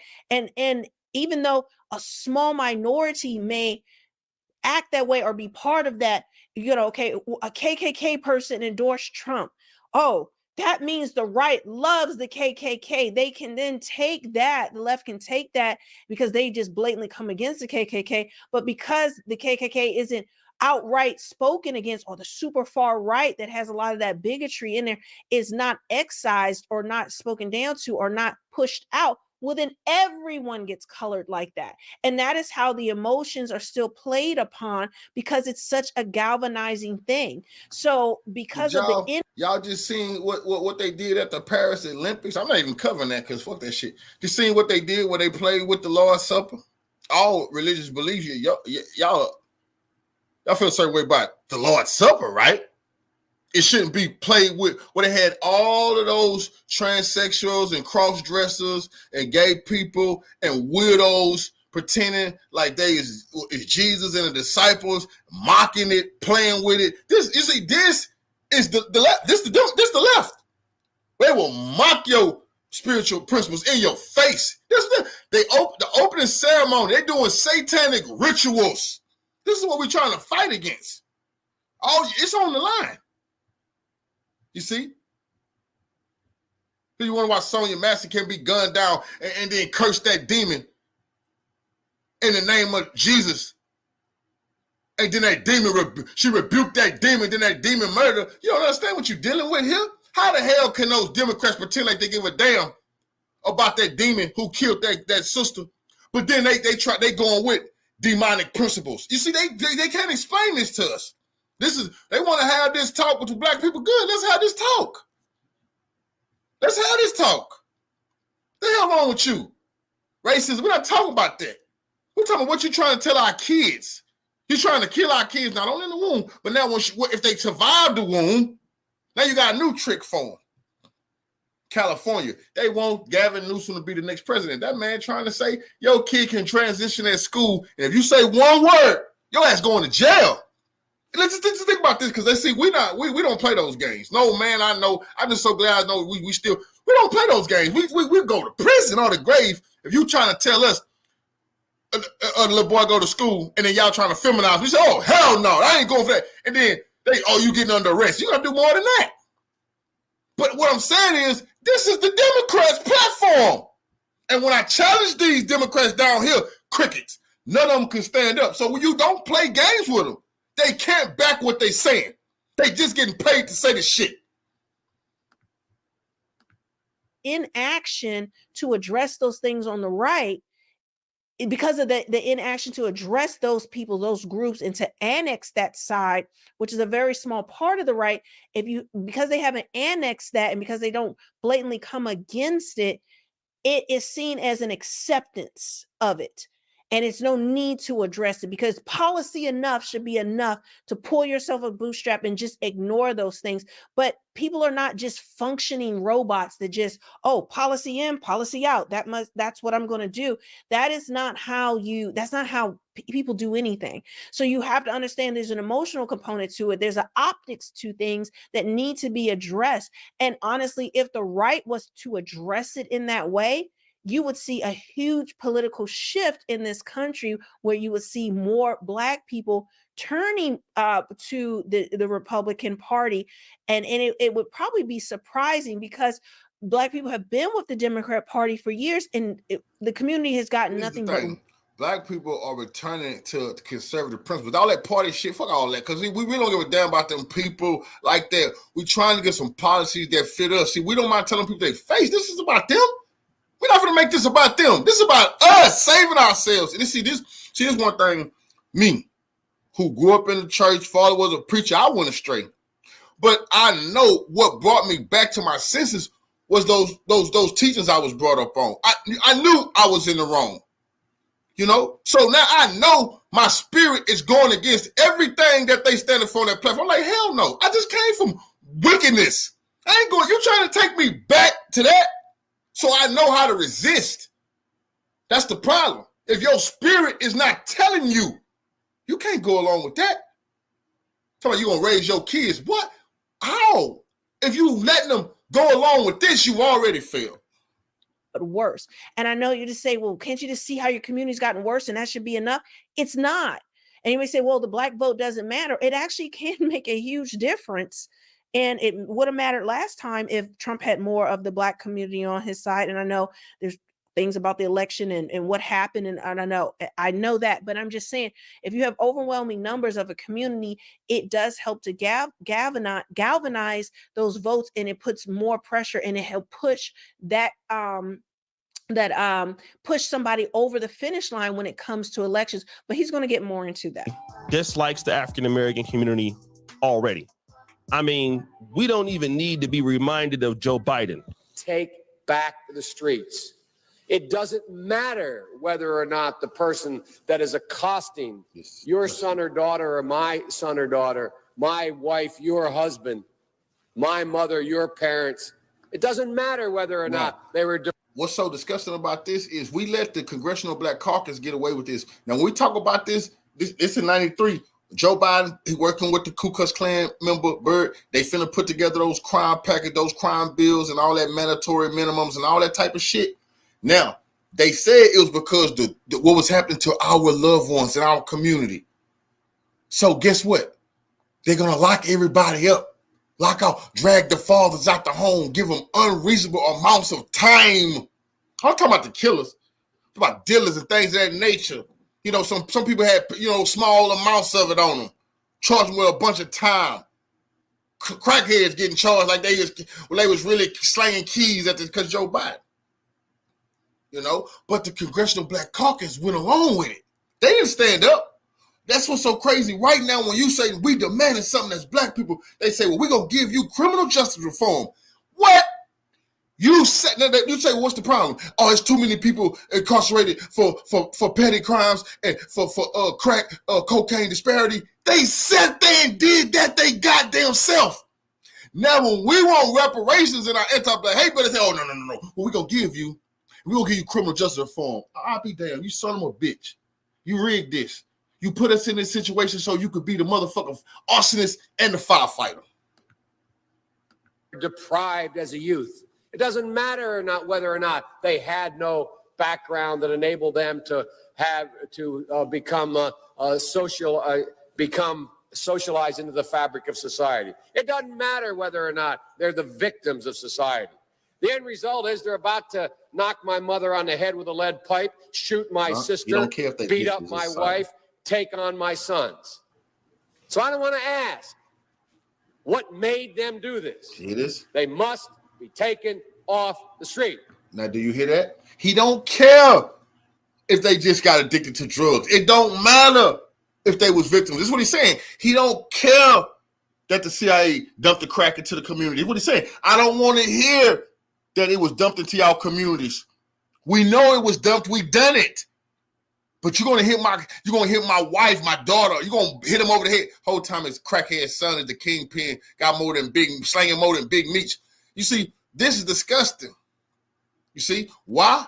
Because now the same thing is going on with fentanyl. The same thing was going on with these prescription pills. Now they're saying no. It do matter that they're victims. It do matter why they got in a situation. Oh, no. We know they cracked somebody's mother over their head and robbed them and raped them and all that. But why did they do that? How did little Billy go astray? You see the bullshit? Christian Black Caucus and this clown and Kamala Harris, all of them was in on this shit. Don't forget, she locked everybody ass up too when she got her chance. She done it too. Small petty weed. So what? You're going to jail. Clean up the community. Called it clean up the community. Doing this to black people. Never done it nowhere else. Nobody else was getting this tough love. Then look at our face right now. Need us the most. And here come the Boule saying, come on now, just listen to their policies. We know all too well about their fucking policies. I do. That's number one. There's a consensus on that. Unless we do something about that cadre of young people, tens of thousands of them, born out of wedlock, without parents, without supervision, without any structure, without any conscience developing, because they literally, I yield myself 3 more minutes. Because they literally, I'm going to do the ad because I am the one that he done harm to. They want to fix good. Trump needs to put me on the ad. My life was ruined to the Most High, cleaned me up, brought me back because of Joe Biden. His mandatory minimums. He didn't care that, what happened to me and why did I get into the streets and have to slang dope. He didn't want to hear it. That's what he said. 5 years. That's what he said. 5 years. Oh, I'll be damned. That's what I got. Have not been socialized. They literally have not had an opportunity. We should focus on them now. If we don't, they will, or a portion of them will, become the predators 15 years from now. That 1994 crime bill has put a hurting on the African-American community. Come on now, talk about it. And Democrats are responsible for the conditions that we see in many of the black communities around the country. Black Chicago, Baltimore, DC, Philadelphia, Houston. All of these cities are suffering with lack of opportunities for African Americans. You got something, man. So you got people deserve to be in that do crime. I don't complain, you know what I'm saying? I'll become a better person. But prison humiliates, it breaks people. It's meant to humiliate you. They try to humiliate you.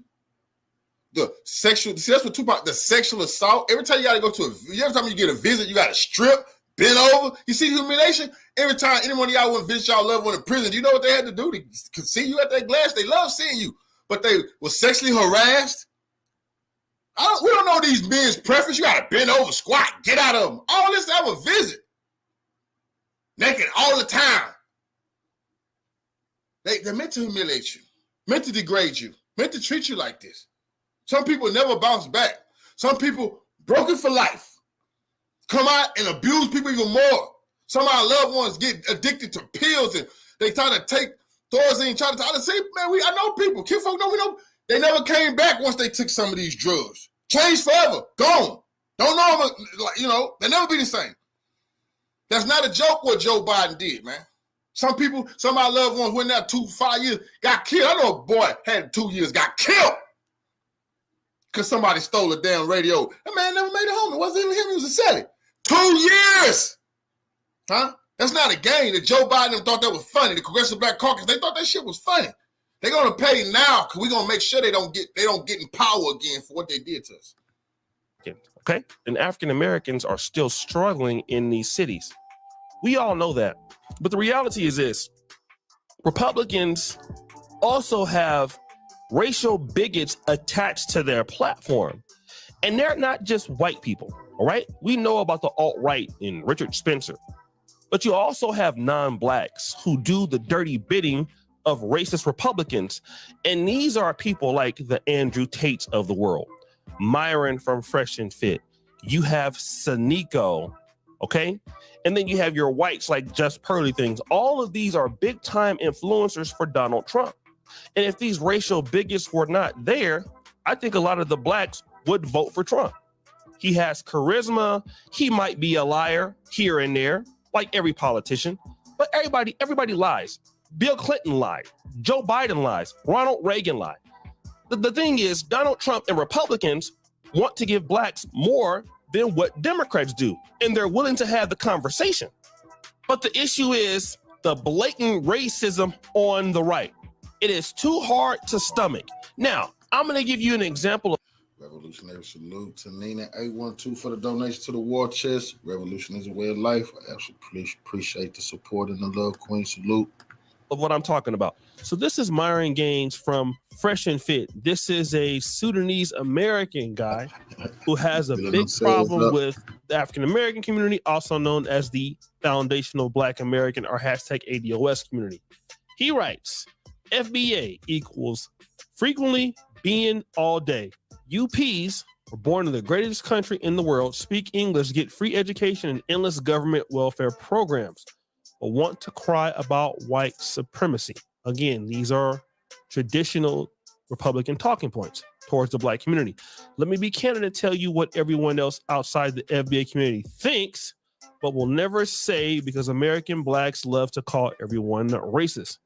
You're lazy, ungrateful, crybabies that be about everything when you have more opportunity than 90% of human beings on earth. Try coming from a war-torn country, not speaking English, with no money to your name, and making something out of the opportunities FBAs didn't take advantage of because the man allegedly held you back. Shut up, stop crying, put in the work, and stop blaming others for your faults or lobbying the government to give you a handout your great-great-granddad is entitled to, not you. The victim mindset in the black community is literally a fast-growing cancer, and I'm the only one with the balls to call you lazy Fs out. Now, if you go on this post on Twitter, which is right there on his page. You see, that's why it's a new day and the revolutionaries in power. You see this dude, a social media guy, content creator, you know, they're talking about him. He said some racist stuff, disrespectful stuff he said about Foundation of Black Americans and all that, and say that he's the only one with the balls, whatever they call us out. You see, he needed an interview, you know, piece of what do you want us to do? We still gonna vote for Trump. I don't give a fuck how many of these clowns come out and whatever they say. That's not gonna move us. We just have to make sure that people interview them when they see them and let them know it's a new day in town. We don't, you know, we know we're not them type of shoe shiners. You mean what you say when we bump into you. And there's plenty of us everywhere. You're gonna be responsible for your disrespect. But none of this is gonna cause us to allow our kids to be transitioned. I don't give a damn. Once again, how many bigots come out in the Republican Party? I don't want my babies to be able to transition and I get thrown in prison if I disagree. So no bigots is gonna stop that. That's a righteous principle I'm standing on. You see, when they say, I'm willing to die for that right there. I'm willing to die for that, what I'm talking about. Page, there's 314,000 views, 2,800 likes, and you will see a lot of Caucasians commenting underneath this post. You see that particular tweet there written by Myron, a person who's attacking the African-American community. It's a lot of likes, a lot of retweets. And we would assume that a lot of those people are Caucasians, racist Caucasians. It's nothing you would believe. Listen, it's nothing gonna be about that. It's nothing you ever gonna listen. It's nothing we ever gonna be able to do about that, except get deeper into power, get more power, arm ourselves, teach our community. It's nothing gonna be able to do. It's 300-some million people here. They know exactly what they did. They have put this as an experiment to see. Nowhere in the history have this ever a project like this ever been able to work. They have built in too many different communities from too many different places, from too many different cultures. Some of them were real beef that really disagree and hate one another. Some of them, all the backstabbers are right here in America, plotting, planning. And all of them pissed at us. Because first of all, they know who we are. They jealous. They culture vultures. They pissed that they don't. Like I tell people, all these people are racist until they want to cheer for Michael Jordan. All they racist until they cheering for one of the greatest football players before they like that touchdown. Huh? Oh, they like that. They like Tyreek Hill and all that. These people are just pissed off and angry that they not us at times. You see what I'm saying? We got to understand that. They like us today, jamming. They not like us. They not like us. They not like us. This is the Kendrick Lamar. These people jamming. They not like us. The irony. But you culture vultures all amongst you, pretending that they don't like you. They just want your sauce. They want you to feel low, be the lowest of the lowest. Hell no. That's the Boule who has tried to keep us in that position. The overthrow is here. You don't see anybody on that Twitter post saying, hey, bro, you're wrong. You shouldn't talk about the Black community like that. You don't. You see a lot of people on the white right that actually agree with such sentiments because the Republican Party have built their sentiments towards the African-American community based on those talking points, based on the fact that you should pull yourself up by the bootstraps.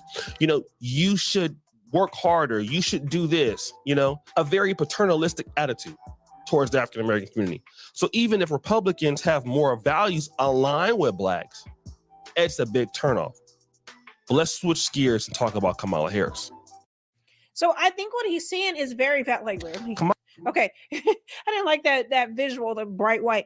This is by and large, this may be sentiments that people feel on the right, that white people may feel towards the Black community. And it's just kind of like, pull yourself up. It's, you have opportunity. Other people are struggling around the world. Why can't you just do for yourself, do for yourself? Instead of actually dissecting it and looking into it and having the conversations, it's just this very father, I told you to do your chores. If you don't make it in life, if you don't get a job, it's what society tells men right now. If you want to take it as the men's angle, well, colleges have become hostile. Universities have become hostile to masculinity, and anything that is male seen as misogynistic. You're going to get a lot of the LGBTQ plus. You're going to get a lot of left-leaning messages and all of these things and programs that will be given to women, scholarships that are given to women. You're seeing this influx that if you don't agree with it, well, then you are,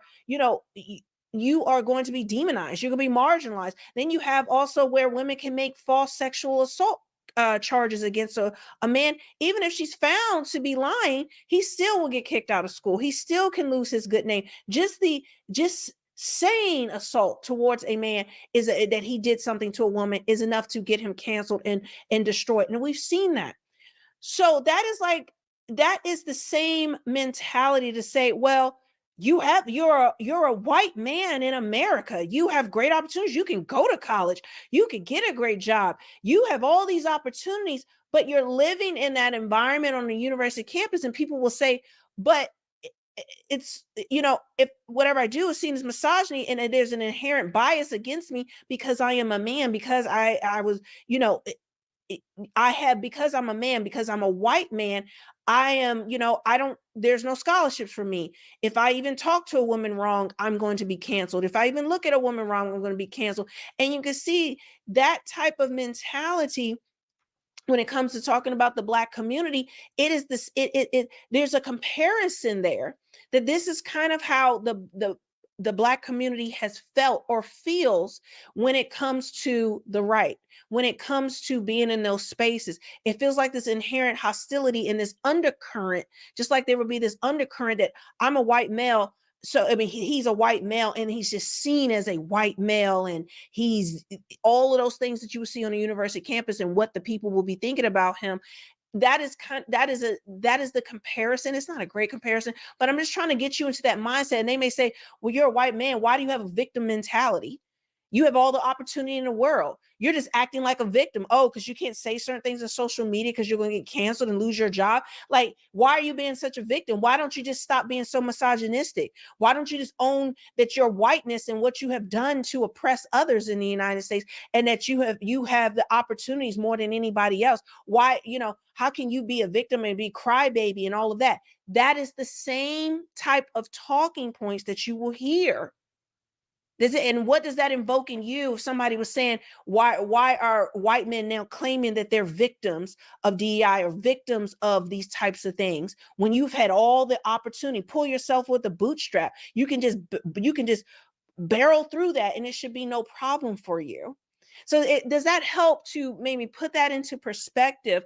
And it does nothing to you. Instead of listening to a person and who may have those complaints, and because he's a white male, he is not even allowed to have the conversations or not even allowed to say anything. They're just, you've had more than enough, so just be quiet.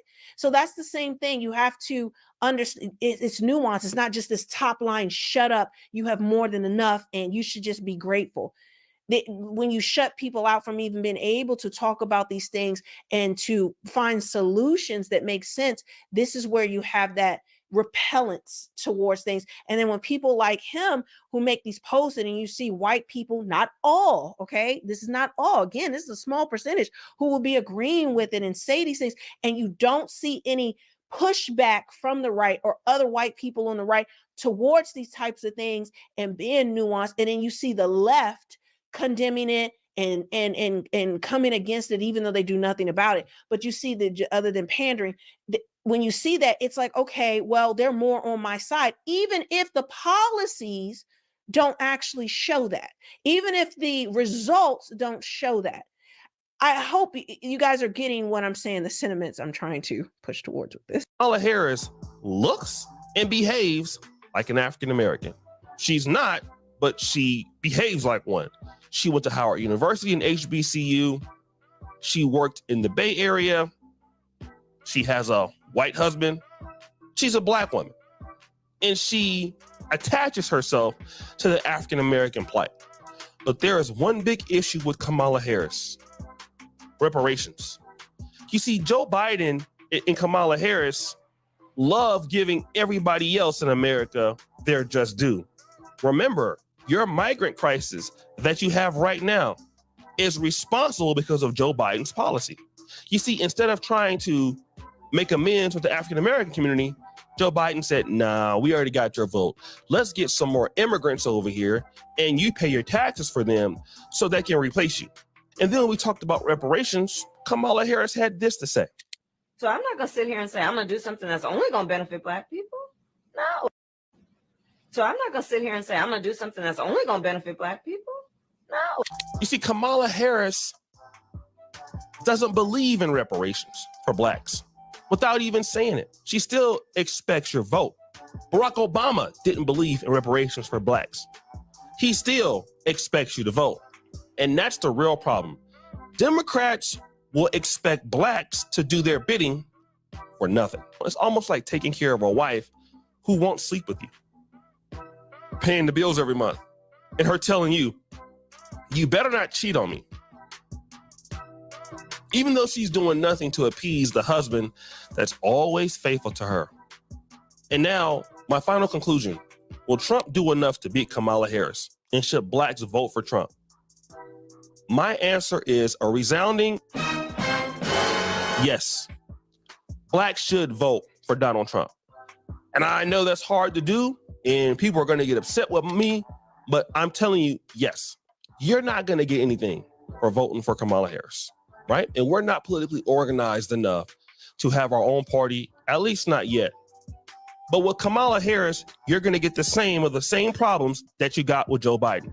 Does Trump have racists in his camp? Yes. Are they blatant racists? Yes. Are they racial bigots who are not even black trying to be racist and wanting to be racist, and white racists have the folks doing their bidding for them? Yes. But who is more likely to give you what you need, Trump or Harris? Obviously, it's Trump. All personal feelings aside about racist white Republicans, I'd rather deal with some of these guys who are racist, and not all of these people, right?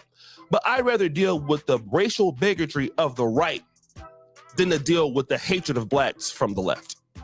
I would hate to see the same community we've been struggling to get out of the last 60 years than to deal with another 4 years from Biden and Harris and whoever else, and then, just get a free concert for their vote, or having them play some Kendrick Lamar, They Ain't Like Us, to actually get some clout and to pretend to like the black community, or Joe Biden coming to a black household.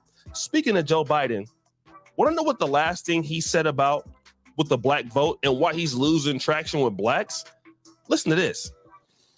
And one thing does change. It's not an excuse and explanation. I would ordinarily be going through black neighborhoods on the foot, working through the neighborhoods. I have a tradition. I close every campaign, no matter what campaign, going into the projects and going down the east side. And, hey, Joe, well, how you doing? Well, just because they're my friends, let them know I'm still there. We can't do that now. Not because of the black community, because it's too dangerous for me to be out walking unaccompanied. That is despicable. So you can't go to the projects and talk to blacks as if all blacks live in the projects? I mean, this is what they think of us. Secretly, it just slips out. That's what he said. But the policies will never happen under Democratic parties. Dangerous around them They're blacks. there to keep blacks down. So me, personally, I'm saying that blacks have a better shot voting for Donald Trump. Not telling you who you need to vote for, why you should vote for it. It's my honest opinion what I think blacks will get out of it. And for me, I'm voting for Trumps and the Republicans. I cannot continue to love my community and assassinate my community by voting for Kamala Harris, somebody who clearly doesn't believe in the value of reparations after graduating from an institution that was set up for blacks who suffered due to segregation. If she doesn't understand that, nobody will. So this is where you see the divide in the black community. There's more people having these conversations. And now that we had the first black president of Barack Obama, and black people didn't really see anything done for them specifically, but Obama didn't. The illusion that somehow that's going to change our lives because someone who looks like us is in office or is the same color is going to change our circumstances. We can see that it doesn't. So now with Kamala Harris coming along and looking like us, is it going to change anything? Same thing with her being a woman. Now that there'll be a woman president, is it going to actually change your life, or is it tokenism? And those are the questions. Those are the things that people are thinking about. And I will say this, I think one of the things that the left has been very smart with, and it's the same thing with Roe v. Wade. If they wanted Roe v. Wade to be done, they would have codified it into law years ago. Barack Obama had the opportunity to do it. There's been opportunity to make it into law. The reason why it was not codified into law is because they need a hot button issues to play on emotions or play on their base and to galvanize a certain segment of the population to get them to vote for them. So we're not going to codify Roe v. Wade into law. We want to have to keep fighting the Republicans on it. And it's even better yet if they take away the right of abortion and a woman's reproductive rights, because then we can campaign on it. We can pull in votes with this. We now have an opposition point to the right that we can play with. If it was already done deal, set in stone, codified into law, well, there's nothing to discuss anymore. The right can say they don't like it, or people from a certain segment of the right can talk about it, but it doesn't make any difference as far as the electorate because people feel safe that is their right. So the same thing I believe has happened in the black community. They always will say when it comes election time, black people need this and black people need that, and the right and bring up some issues in the black community, but they never do anything about it. They never actually create solutions and do anything. It'll be like a small tokenism here and there, but there's no overall movement that has changed the trajectory of the Black community. Instead, they don't do anything, and their policies, the woke policies, continue to drag the Black community down while anybody who comes against this, talk about the rate of children born out of wedlock. Well, her body, her choice, which is a lot of woke white liberal women who push that. They'll say, how dare you talk about her having a baby out of wedlock? What's wrong with you? It's nothing wrong. It's her body, her choice. Meanwhile, the effects of the Black community, it has just destroyed the family structure. There's no fathers in the home. Welfare, which looks good to give away money to Black women, but you know what? You can't have a Black father in the home, and these policies that have destroyed the Black community. And then when the Black community is in a worse state, we keep getting worse and worse and worse. Well, you know what? America is racist. That's why it's so much worse for you. The right is racist. They are doing things against you. And then when you ask specifically what has happened, well, look, that cop shot a Black person over there. So look at the racism of the right. Well, okay, I get that, but like, how does that, me having children out of wedlock and the fatherlessness in the Black community and the other issues we have, the economic non-viability in the Black community, or not having jobs and unemployment and all these things, how does that change anything? So they'll point to, look at that instance of racism, that's institutional racism over there, but they never say what they're doing to fight the actual true institutional racism that keeps us down, keeps us broke, keeps us, suppressed. And we're not oppressed, suppressed as Black people, because that tokenism, once again, it plays on emotions. Same thing. Look, we have a Black woman now who is running for president. Look how we love Black people.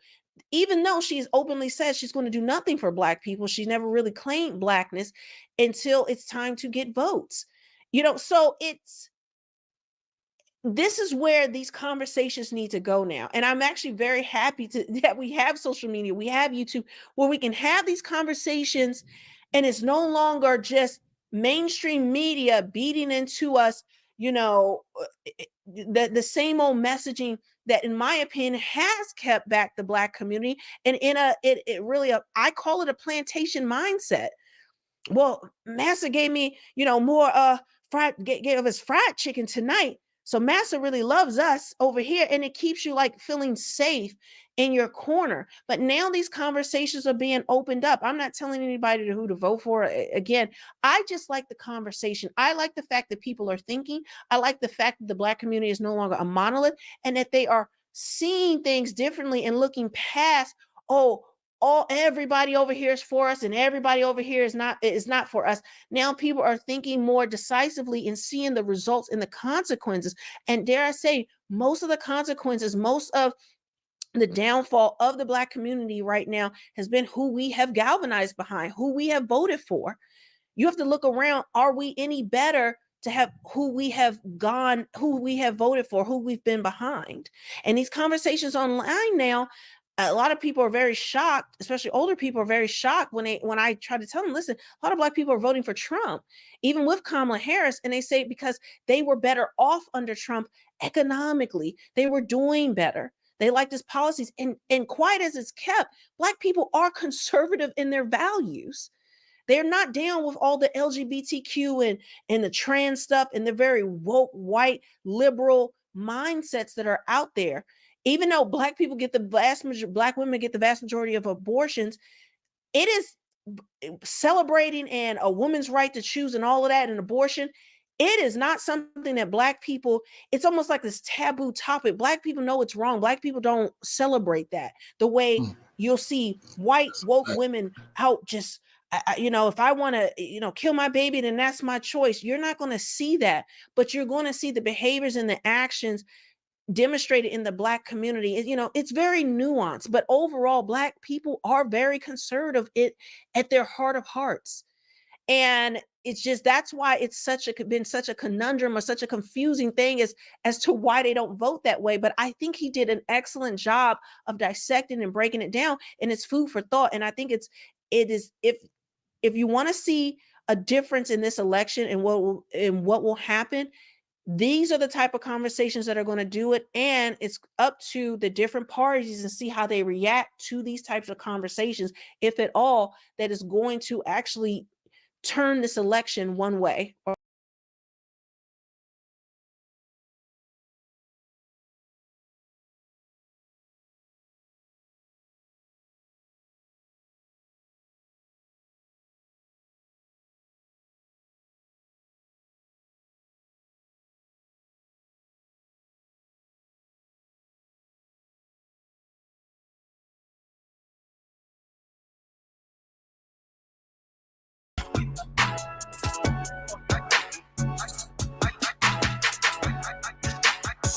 So we're going to shift gears a little bit, because now I want to talk about how Kamala is the next experiment of someone that they're going to elevate just so that she can be the next level of puppetry in control. And look what's on the horizon with this sudden rise, right, of the most unpopular Democrat candidate 4 years ago. But you look at that, just waging civil war. Now it's happening. Civil war between Black men and Black women. What am I talking about? This entire election is literally going to represent an internal civil war between Black men and Black women. Use this as an example. Look at here in Georgia. Who did Stacey Abrams blame for why she lost the election? She blamed Black men. Laid it all at the feet of Black men, because y'all didn't stay on code and do what y'all was supposed to do. So what do we think is going to happen this time on the federal level? Just look at what's been brewing ever since. It ain't been, 2 days since they done elevated Kamala, right? Let me show y'all something. Y'all see this? It says Black men for Harris, right? That's what it says. And someone sent this graphic to me, and I thought it was interesting because I said, wait a minute. This look like the simp mob to me, right? It's just a mob of simps. I'm calling it the simp mob because these individuals, these are representatives of the simp mob. So if you see a bunch of Black men in your life, or in passing, you hear them talking about that they're with her, yes, they're part of the simp mob. Be concerned. Be very concerned. That is your Democrat Black simp mob right there. So let's identify. Of course, you know, y'all got Stephen in the front, Clyburn right up there at the top. You got Brandon, the communist from Chicago. Absolutely. I don't even understand why Chicagoans are confused how their city got towed up when he told you he was going to be friendly to the migrants. I'm sorry, the illegals. Then you got your Don Cheadle, Said the Entertainer. Can't forget #1 simp of them all, Ricky Smiley. And then the loudmouth simp at the bottom, you got Stephen A. and a whole bunch of other people that you might recognize and be able to identify by name. But look at these men. And then look at the URL at the bottom of this graphic. Y'all see that? secure.actblue.com. Okay? So this is the simp mob. These are part of the Afrostocracy, right? This is a nice little cross section of your preachers, politicians, your performers, your pundits, your professors. Look at it. These are the cowards that parrot the destructive message of melanated Marxism and communism. Yet they don't live like it though. They don't live like it. So I'm gonna go ahead and pull it down. And I just want to talk a little bit about that, because what you need to know is that the simp mob, they get paid to stay on code and to usher in the demonic agenda of the perverted left. They know that a huge portion of Black people idolize and hang on to these people's every words of their pawns. So whatever the pawns say, they know Black people gonna jump on board. We're not gonna think through it. We're just gonna be like, well, you know, Ricky Smiley has said. or Stephen A. Smith has said. So they'll just be on board with it. But here's the thing. Recently, in addition to the simp mob, right, the black male simp mob, there was a call of over 47,000 Black women. Well, y'all know me. I always give them names, but this one I'm really nice and gracious about it, right? The 47,000 Black women that were on this Zoom call, right? I call them the Black Democrat winch mob, right? So you got the simp mob and then you got the winch mob. And then together, the goal of these two groups is to convince all of the Blackies, right, to support and vote for Kamala. That's the goal. Let me show you how they've already started using the apostate pulpit pimps. Y'all take a look. Take a look at this. I didn't think it was real. Okay. Pastor Jamal Bryant leads New Birth Missionary Baptist Church, one of Atlanta's largest, and just recently met with the vice president. History was made within 6 hours.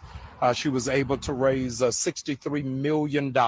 Georgia was crucial to Biden's win in 2020, when he became the first Democrat to win the state since 1992, defeating Donald Trump by fewer than 12,000 votes. Black voters made up nearly 30% of the electorate and backed Biden by more than 70 points. The most consistent voting bloc for the Democratic Party has been Black women. Those numbers are not lost on either campaign. Trump's allies quickly launched ads attacking Vice President Kamala Harris in the wake of Biden's exit from the race. Last night we did a Zoom call for Black women, 47,000 Black women on one call. And so I'm telling you, it's really a movement that is taking place. 100 days to go. It's going to be something that America has never seen before. Yeah, Anderson, even right now, I'm watching a Zoom call with Black men. Last night was Black women. Over 20,000 Black men are involved in the Zoom call. They've already raised over $100,000. For the melanated mafia, my question is, how important is Black churchianity, right? Black churchianity is very important for the melanated mafia. And Jamal Bryant, he's not alone, you guys. I know y'all think I be beating up on Jamal so bad, but it's so easy, but he's not by himself. I would throw Raphael Warlock in that. Both of them are in lockstep with melanated Marxism, right? These are your colored communists, right? These men who both identify on paper as a pastor, they're both functional atheists, right? Sure, yes, they use religious sounding language. One's a little bit more charismatic than the other. Like Jamal, you're going to see him hollering and holding his ear and, showing out in the pulpit. Warlock is a little bit more reserved. He still wears his pastoral stole and his robe. He looks a little bit more astute in his, and he kind of gives you like old school Baptist preacher vibe, but void of the spirit. Yeah, so both of them are representative of these functional atheists using religious sounding language. Revolutionary salute to Nina 812 she gifted one CultFigga membership. Revolution is a way of life. Appreciate you supporting the platform, Queen. Absolutely. Thank you for your support. But y'all, they do not bow the knee to the one true God. How do we know this? We know this because they preach and support an ideology that is the opposite of what the God of the Bible has revealed to us from the scriptures. We know this, right? The Bible has revealed how Christians are supposed to live, and these gentlemen actually preach the opposite. For example, you have Warlock, who claims to be a pro-choice Christian. Like, what in the heck is that? What is a pro-choice Christian? Like, the Bible knows of no such category of a man born from above, filled with the Spirit of God, that thinks anyone should have the right to assassinate their own child in the womb. That's just crazy. That's called murder. But he calls himself a pro-choice pastor. You never hear any of these Marxist-minded pulpit pimps advocating in support of the family. You never will hear them talk about that, right? You know, like marriage between a man and a woman. And then as a result, children born in the confines of marriage, they don't talk about that a lot. They are in support of policies that actually destroy the nuclear family. Like, for one, look at Jamal Bryant. The logo over there at New Birth is literally the BLM fist, right? Like, he's telling you right there in plain sight what he supports and what he believes. And this is why he can attend a conference with a known practicing homosexual who's married to a man and then apologize to him on behalf of the church. Yes, he did that. He offered an apology. Now, his apology came on behalf of the Church of Satan because Yahweh, the God of the Bible, was not a part of that. But that's the God of Jamal Bryant. And so the Democrats, they know that the apostate Black church is one of their primary conduits to simply usher in their wickedness. And do you know what?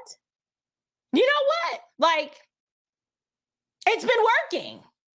Like Hillary said, is it working? Absolutely, yes, it is working. They know exactly which disciples of darkness to go to. They know, and they know which ones to go to and which ones within the who's who of Black churchianity. They know them by name. One, those pastors are already compromised. So it's easy.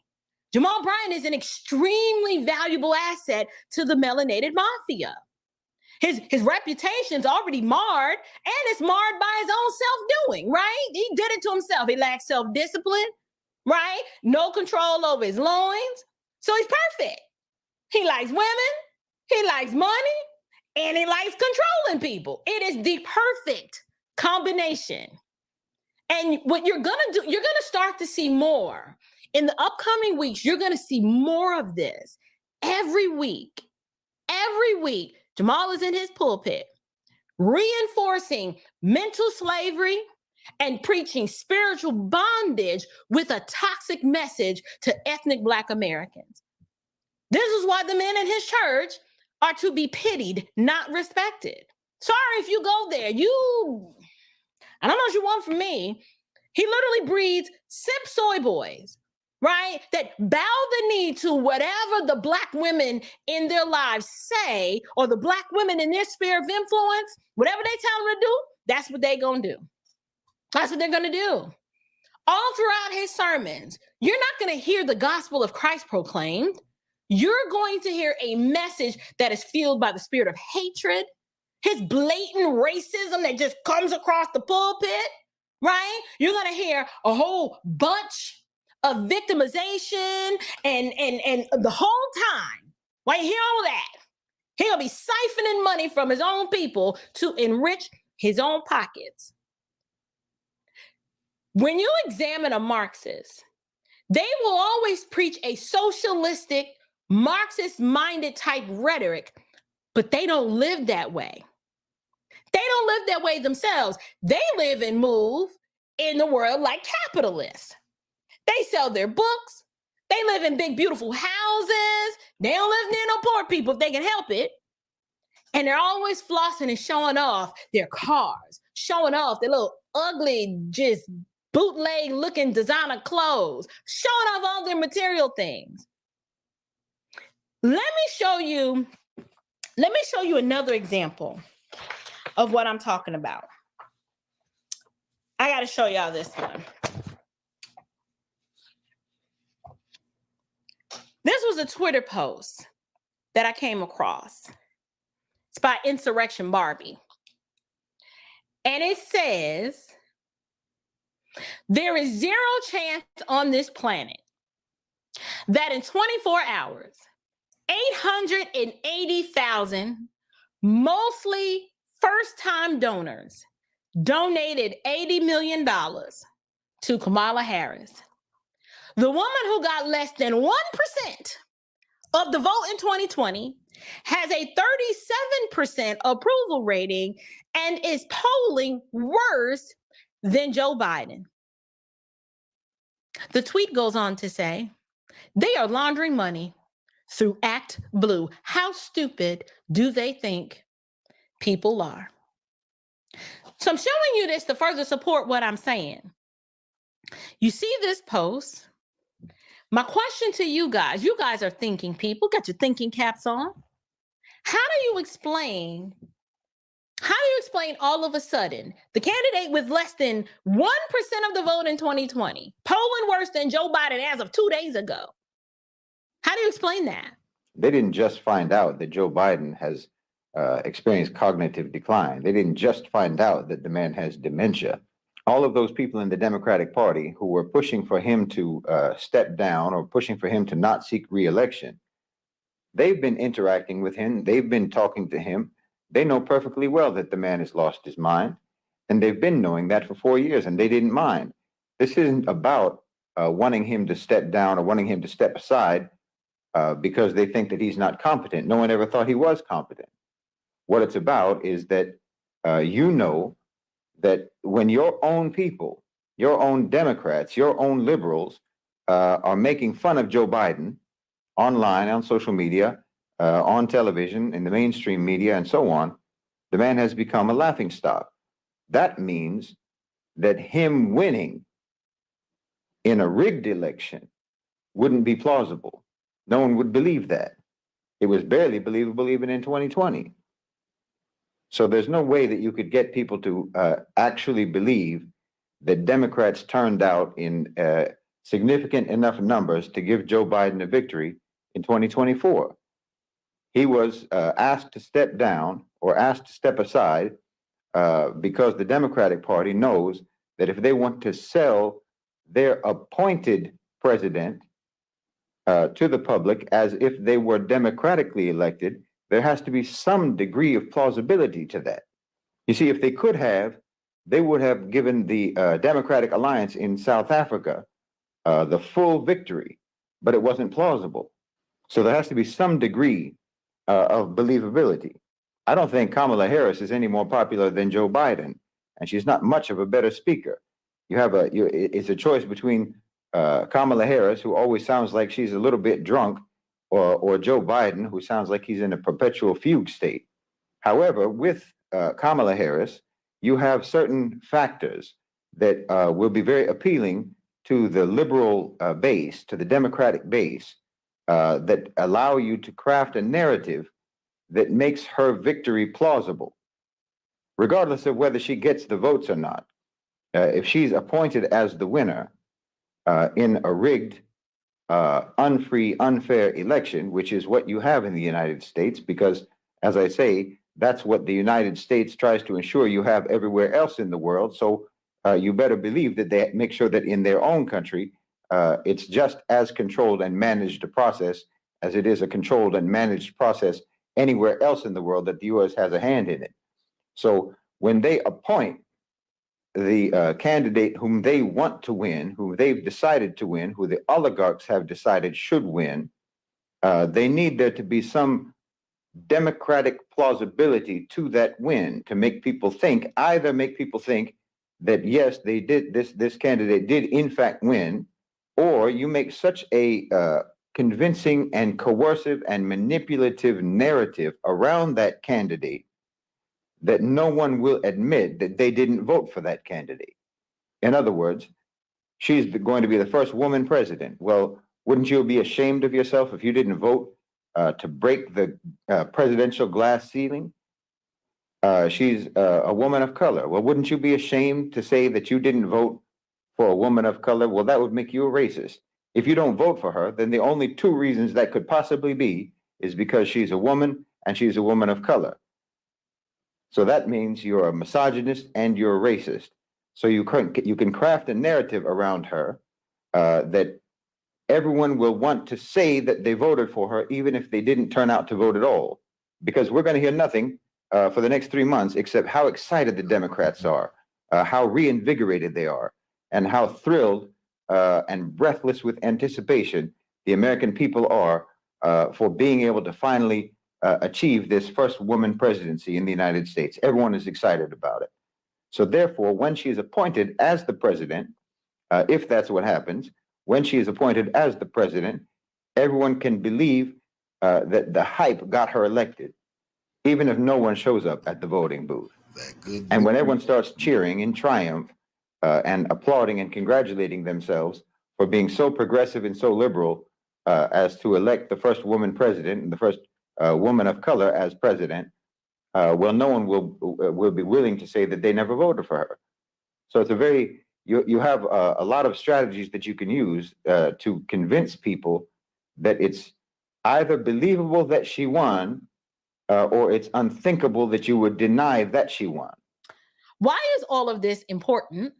I'm trying to uncover, plain and simple, the kingdom of darkness, right? And I'm just trying to shine some light on his tactics so that you'll be aware and, more importantly, be sober-minded. Not only that, my ultimate goal is to uncover the precise reason why, if you are a believer, you don't have a choice but to choose Christ over color. You have to choose character over constructs and country over categories. Because if you try to align with this mess on the basis of, well, you know, I gotta support my people. No, your people, if you name the name of Christ, your people are the ones who do the will of the Father. Those are who your people are. You don't side with any side on the basis of them being your people. Right? You have to look at what you're supporting. Look at what they are advocating. And your goal is to be found faithful, not following the world and its evil corruption. You don't have to like the personalities of either of these candidates that run from the federal government on down. Their personalities are irrelevant. You need to grow up and elevate your thinking and look at the policies. Because if you're a Christian, love of neighbor doesn't look like you supporting people who are blatantly in your face doing corrupt things to subjugate others for their own personal gain. Because love seeks no harm. And the people in charge are the people who have always been in charge, making sure that the ones in the community stay oppressed and stay dependent on them for their every waking need. I only know two things that scatter when light is shown. It's the unfruitful works of darkness, which is Satan, you know, the devil, and roaches. The devil and roaches. Now you telling me that you want me to be on the side of the devil and the roaches? I'm from New York. I ain't got a good relationship with roaches. Can't stand roaches. Heaven forbid. You choose Christ, dear ones. You choose Christ over color. I don't care. You don't have a choice. Examine your heart. Ask the Lord, reveal to me. Ask him to reveal to you if you have this unhealthy preoccupation with your ethnicity to where you're siding with wickedness and wicked policies simply because the ones pushing and advocating it look like you. No. You ask the Lord to show to you and to reveal to you ways that you've made blackness an idol. Because all of us have had to do it, or we are guilty of doing it on some level. You ask the Lord to show you if you've avoided fellowship with other people, who you've avoided being charitable or thinking the best of other people who don't look like you, not because they've done something to you personally, but because you have hatred in your heart on the basis of ethnicity. And now you're struggling to see how can you have fellowship or a common bond of gospel unity with someone simply because your skin color is different than theirs. We expose it. You shine the light of the gospel on it. And I promise you, the Lord is faithful and he will heal you. He can heal that brokenness. He can help you to realize and understand that it's the power of the gospel that unites us. Not these dermal features. It's the power of the gospel that unites us. And it's the power of the gospel that sanctifies us.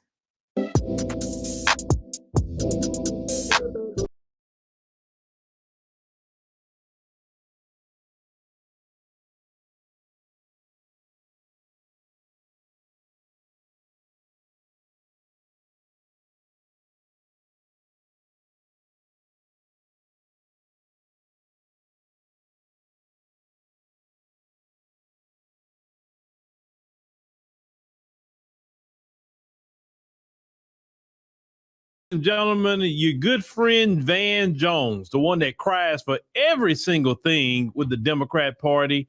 He cries when they elected. He cries when they buy out. He is the most cryingest man I ever seen in my life, black man in particular. I've never seen a black man cry as much as Van Jones.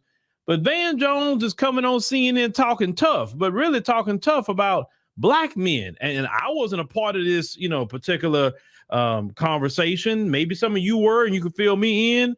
But Van Jones is saying that black men was saying that supposedly black men are supposed to protect Vice President Kamala Harris. Let's go ahead and roll that. Assaulting black women, you're going to see something you haven't seen before. Black men are not going to put up with that. I was on a phone call with 20,000 black men. The word protect came up about 1,000 times. Protect this sister. Protect this sister. We're going to protect her. Protect her. You're about to see something you haven't seen before. Look, people messed around with Hillary Clinton and said a bunch of mean stuff to her. Black men set that out. We won't set this out. So I don't think that the Republican Party understands that all the work that they did trying to get us over there, two more days of this, it's going to be a problem. Well, Van, let me get this straight. So these so-called black men you spoke to, I don't know who they are. They supposed to protect Vice President Kamala Harris from what? Number one, looking for them. What, criticism? We've been looking for them. Where the hell they been at, man? We looking for y'all out here. Pizza Hut. We've been out running and none of them clowns who was on that Zoom call with Van Jones. We've been out running and none of them. That's serious business. The bootlicker, they shoe shiners. People gonna call you names in the public eye. People call me names all the time. You understand what I'm saying? When you do anything publicly, people gonna call you names. They could bring up something you did, you said, your record thing. People do that mess. That's just what they do, right? So protect her from work. What? You can't protect her from words from other people because we supposedly supposed to have a freedom of speech. She's walking around with the United States Secret Service. You can't really get no more protected than that. Well, unless you're Donald Trump, then that's a different story.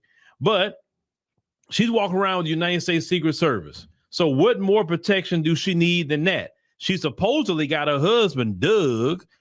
He's supposed to protect her, right? Why is it black men, supposedly black men, responsibility to protect her? Which means protect her from criticism of what she's done? Because that's the only thing I have really seen, that if black men bring up something, they're bringing up her record, they're bringing up her stance on things, and that's something that we all... Man, Van Jones ain't never won a thumb wrestling match. He ain't never won that hopscotch. He better watch his mouth. Can do is have discussion, but what do you mean by protection? Now, check this out. Let's go back to her husband, Doug. You know who's being nasty and vile to her? White men. I haven't seen no brothers get on here. I'm talking about a bunch of black men being nasty and vile to Vice President Kamala Harris. I haven't seen it. I even said that, hey, don't we get engaging in that about her? I said it.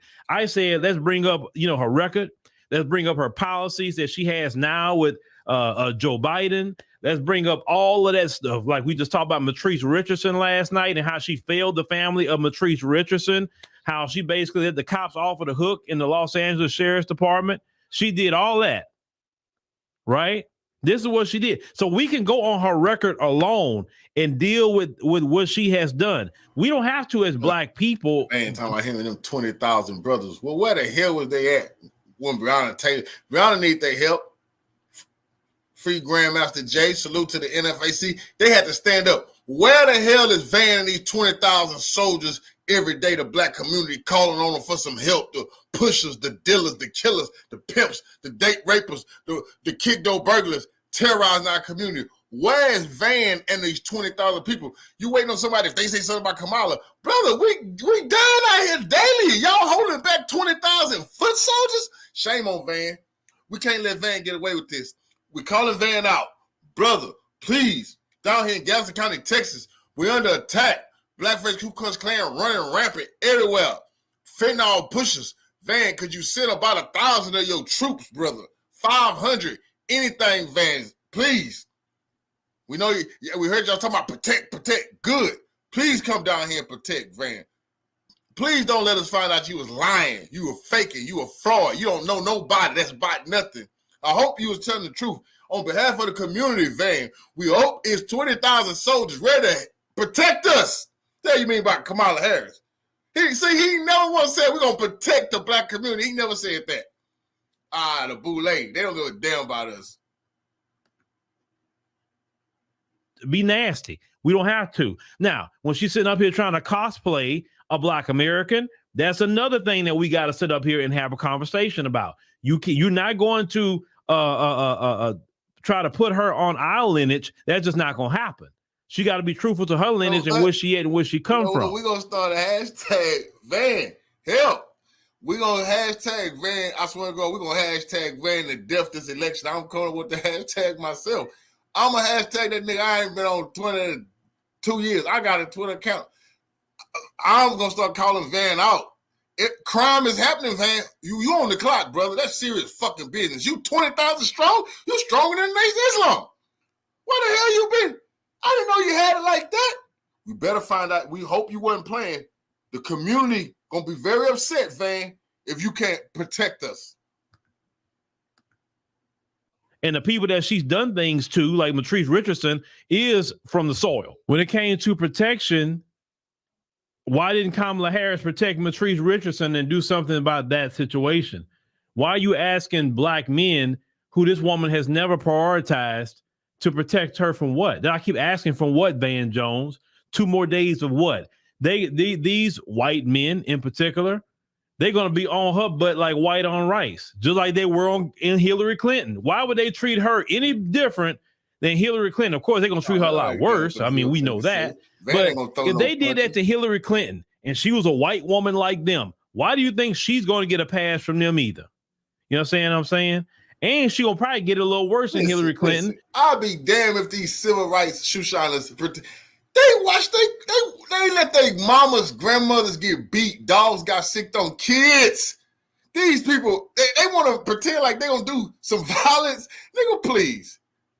Not being violent is the victory for them. You see?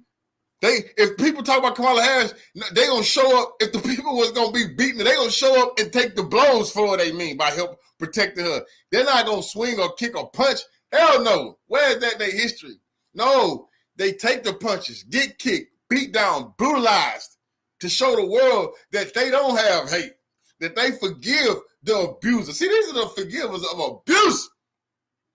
They ain't talking tough. If they think we're going to sit this out black man, man, who the hell you think you talking to, Van? That's serious business.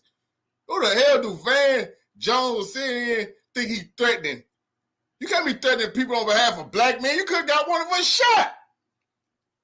We could have got, no, that's serious business. You could have got somebody. How do we know somebody didn't get lynched because of Vance's mouth?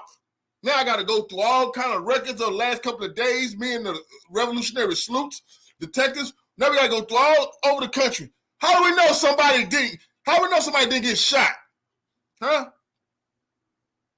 How do we know a brother wasn't hung and they talking about a suicide like they always do? How do we know somebody wasn't chased down the road and jumped on and beat behind Van's mouth? We got to look into this. Because of the record that she has with Joe Biden, because she's attached to Joe Biden. She can't separate herself from Joe Biden. It's the Biden-Harris administration. It is not like she's coming in and she had nothing to do with the policies of Joe Biden. You understand? So what you mean by, no, it is not black men.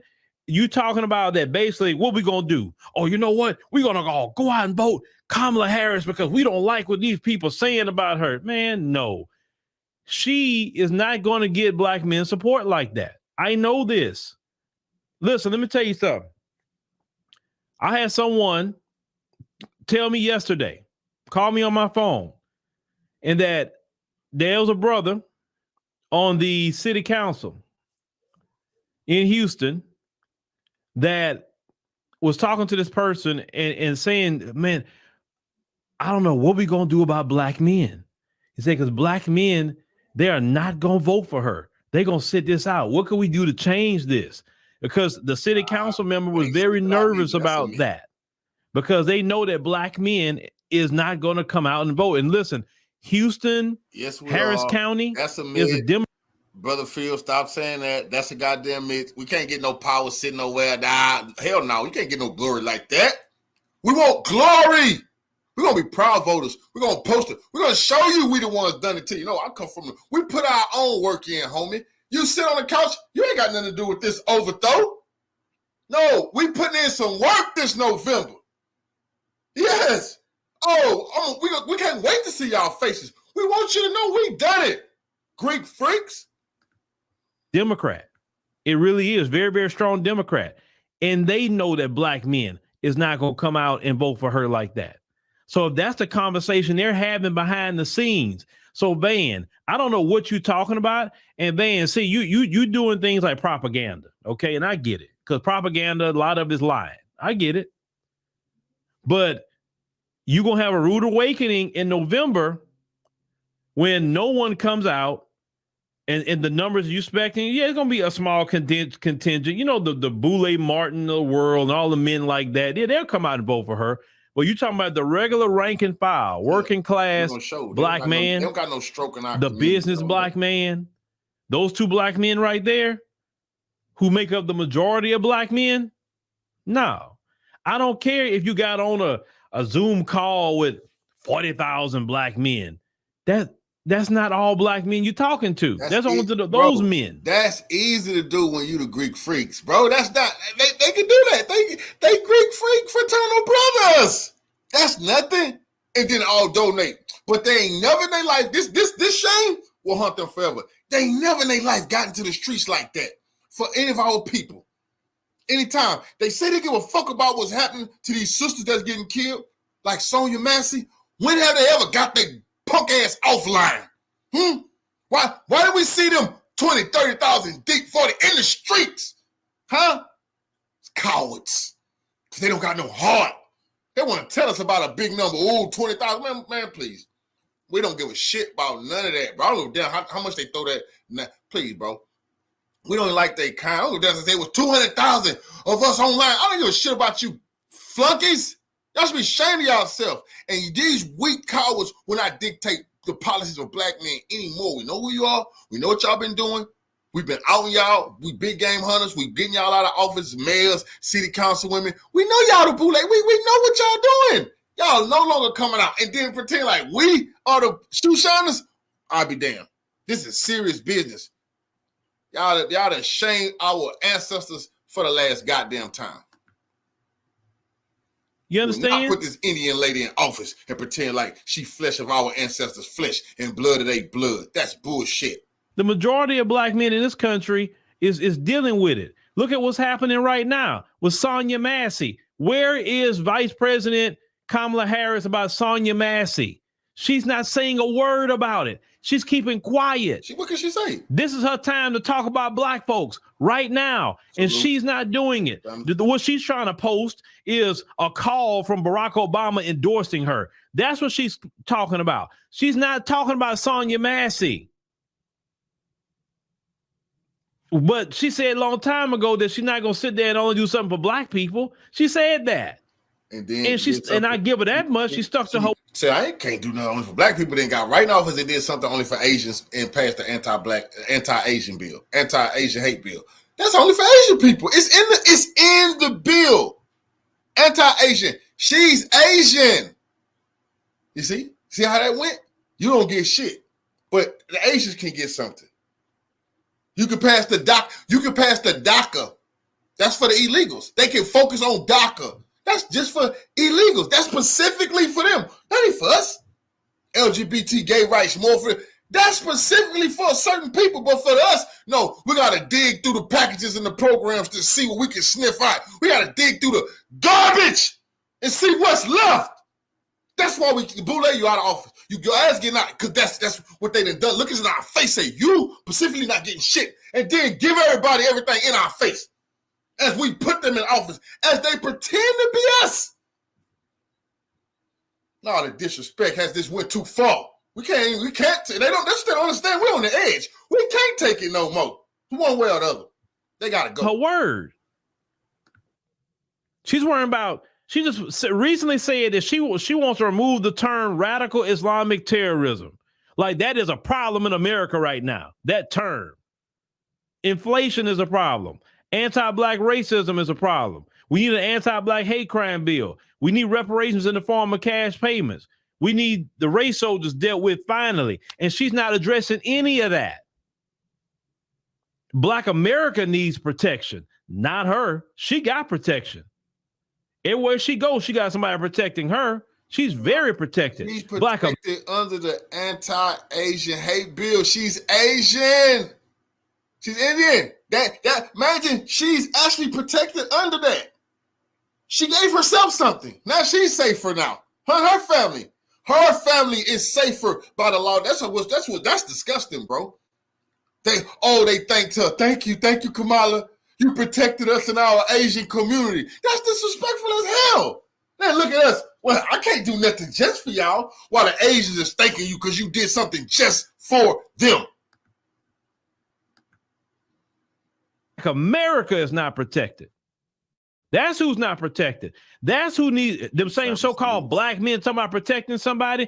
Tell them to protect their fellow black man and black woman of America. Yeah, right. Tell them to protect them. Cool. Protect their mama, protect their wife, protect their daughter, protect their sisters, their aunties. I don't want to hear nothing from these cowards. Well, I know what's going on in our community. Nigga, protect your son. The gangsters trying to put him in the game. How the hell is you niggas? If anybody says something to Kamala, nigga, I the police punch your grandma. Where are you at? I see the videos. Police beating up on these women in the community. Where are these 20,000 in? Where are they at? I want to lock arms with them, be right next to them when they stand up straight, but they only online, Zoom calls. Mythological busters won't pretend like they're going to stand on something. Man, please, come from off the goddamn computer screens and show us your leadership. I'll be damned. Motherfucker ain't never even had a fingernail broken before in a fight. They gonna stand up, right? Hell no. No, absolutely not. We're not going for that. We don't believe Van Jones and that's who need protection. Not a woman that's going to be protected literally the rest of her life by the United States Secret Service. Please. This woman has not offered a single policy, not a one. She's trying to skate in off of being black adjacent. That is the most insulting thing that they're ever pushing. Is that? No. And that's also we don't know our history. They give us this black history garbage, then I give us our total history. So they put when you taught them with your history, then you don't understand. Like I keep saying before, we came into contact with the individuals that's calling themselves white. We already knew we wasn't aligned with people who wasn't culturally tied to us, tribally tied to us, part of our everyday walks of life. We knew we wouldn't have mixed with them. We wouldn't have, and this is crazy. You take away white people. It's so-called black people. We wouldn't let our sisters marry into their tribes. We wouldn't let our no wives, no daughter, no nothing, no trafficking, trading. Our cultures wasn't evenly yoked. We knew better. You see, now up under these oppressors, now they're trying to force us to accept things that's just we don't blend with all of this hanky panky. A boy can be a girl can be a boy. We like that we've been fighting that way before the white man came. No, you Greek freaks. We could never sit there. See what they talking about the white man. See, you got your eye on them, then they killing us spiritually. These Boule, they kill off everything. You may be strong enough to make it, but then they get your kids. Then they get your brother, your sister. Then they get somebody in the household. Then they spiritually kill them off, capture their soul. So insulting at the same doggone time. So Van, you don't speak. I can really say you don't speak for black men. Van, look.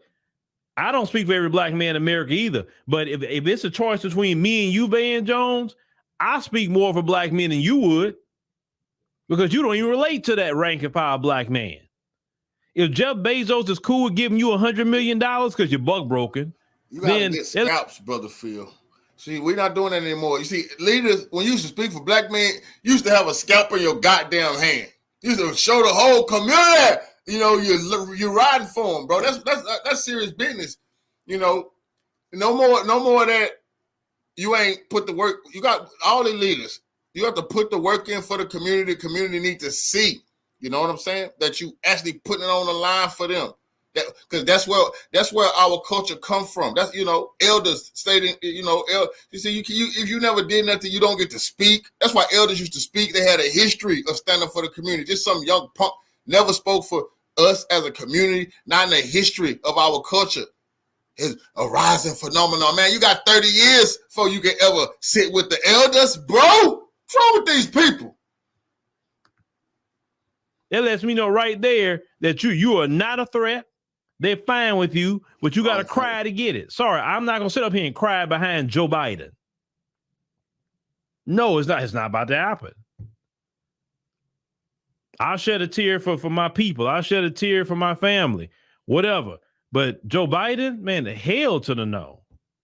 So please, ain't no black man gonna follow you. But like I've been saying, and I've been talking to other black men, and they've agreed with this. I say, have you noticed the most hardcore rank and file Democrat that's men? They're either buck broken or sassy. Have you noticed that? Have you noticed that? That's a fact. And every man I tell that to, they say, they show no. You know what? At Man, all. I see what you're saying. Yeah, because I noticed that for years, bro. I noticed it for years. All these men that run around here, hardcore Democrats, especially the politicians, they even worse. They either buck broken or sassy. And when I say that, I'm not saying LGBT either. They got to be buck broken or sassy, either both or one or the other. Because places like CNN and all them other places, they don't want a real black man to come on. They won't invite me to go on there and say, hey, what do you think about Vice President Harris? Well, you're a black man. What do you think about this? You know, but shoot, even the right wing don't want a person like me on, because I'm gonna tell them about themselves too. I'm gonna say, yeah, I like some policies from Trump, but this is what I got a problem with right here. And they don't want to hear that. They want an echo chamber. So we just keep rocking out the way we rocking out, ladies and gentlemen. But yeah. Vice President Harris is good. But who need to be protected?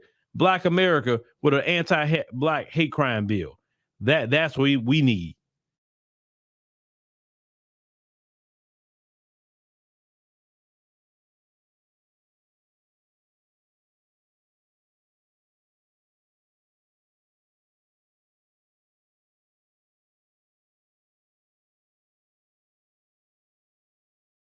But tonight in the podcast, ladies and gentlemen, there's a lot of chatter, as we know, about Vice President Kamala Harris running to be president. But they are talked to people out in Southern California, and they brought up some concerns about Vice President Kamala Harris. And we need to have just a short conversation on, what's going on with that and why I'm so proud of a lot of Black American people who are seeing right through all that and still sticking to the messaging that we need to stick to. Let's go ahead and roll that. If Democrats are to win, they will heavily reside on the shoulders of the Black community.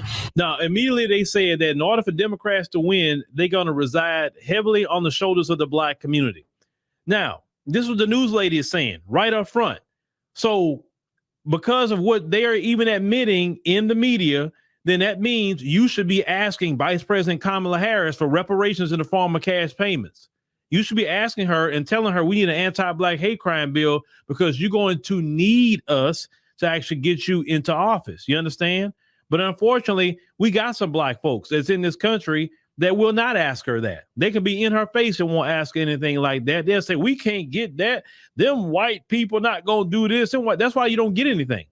Other groups of people come from countries that's not even their own here, and they're getting more. Why? Because they demanding it, they asking for it, and they bulldozing their way into this country. You've been here for 400 plus years, and the reason why sometimes we don't get things is because we don't ask, we don't demand, we don't do nothing. You got a minimum percentage amount of Black people that's standing 10 toes down for Black America, and the rest of them are just playing around. But let's continue. So today we went out and we spoke to people, everything from people who were talking to us on the streets to private Zoom meetings that were held, and plans were being made.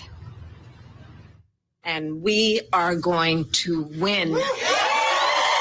minority woman is being president because she has the ability and is capable of doing whatever she has to do to make the United States better than what it is. What I wish we would get away from is the speech about color. It should be about your character and what are you doing for our people. Let's focus on what that sister said. Yes, she's 100% right. You need to take it off of her being black adjacent. Take it off of that. Why?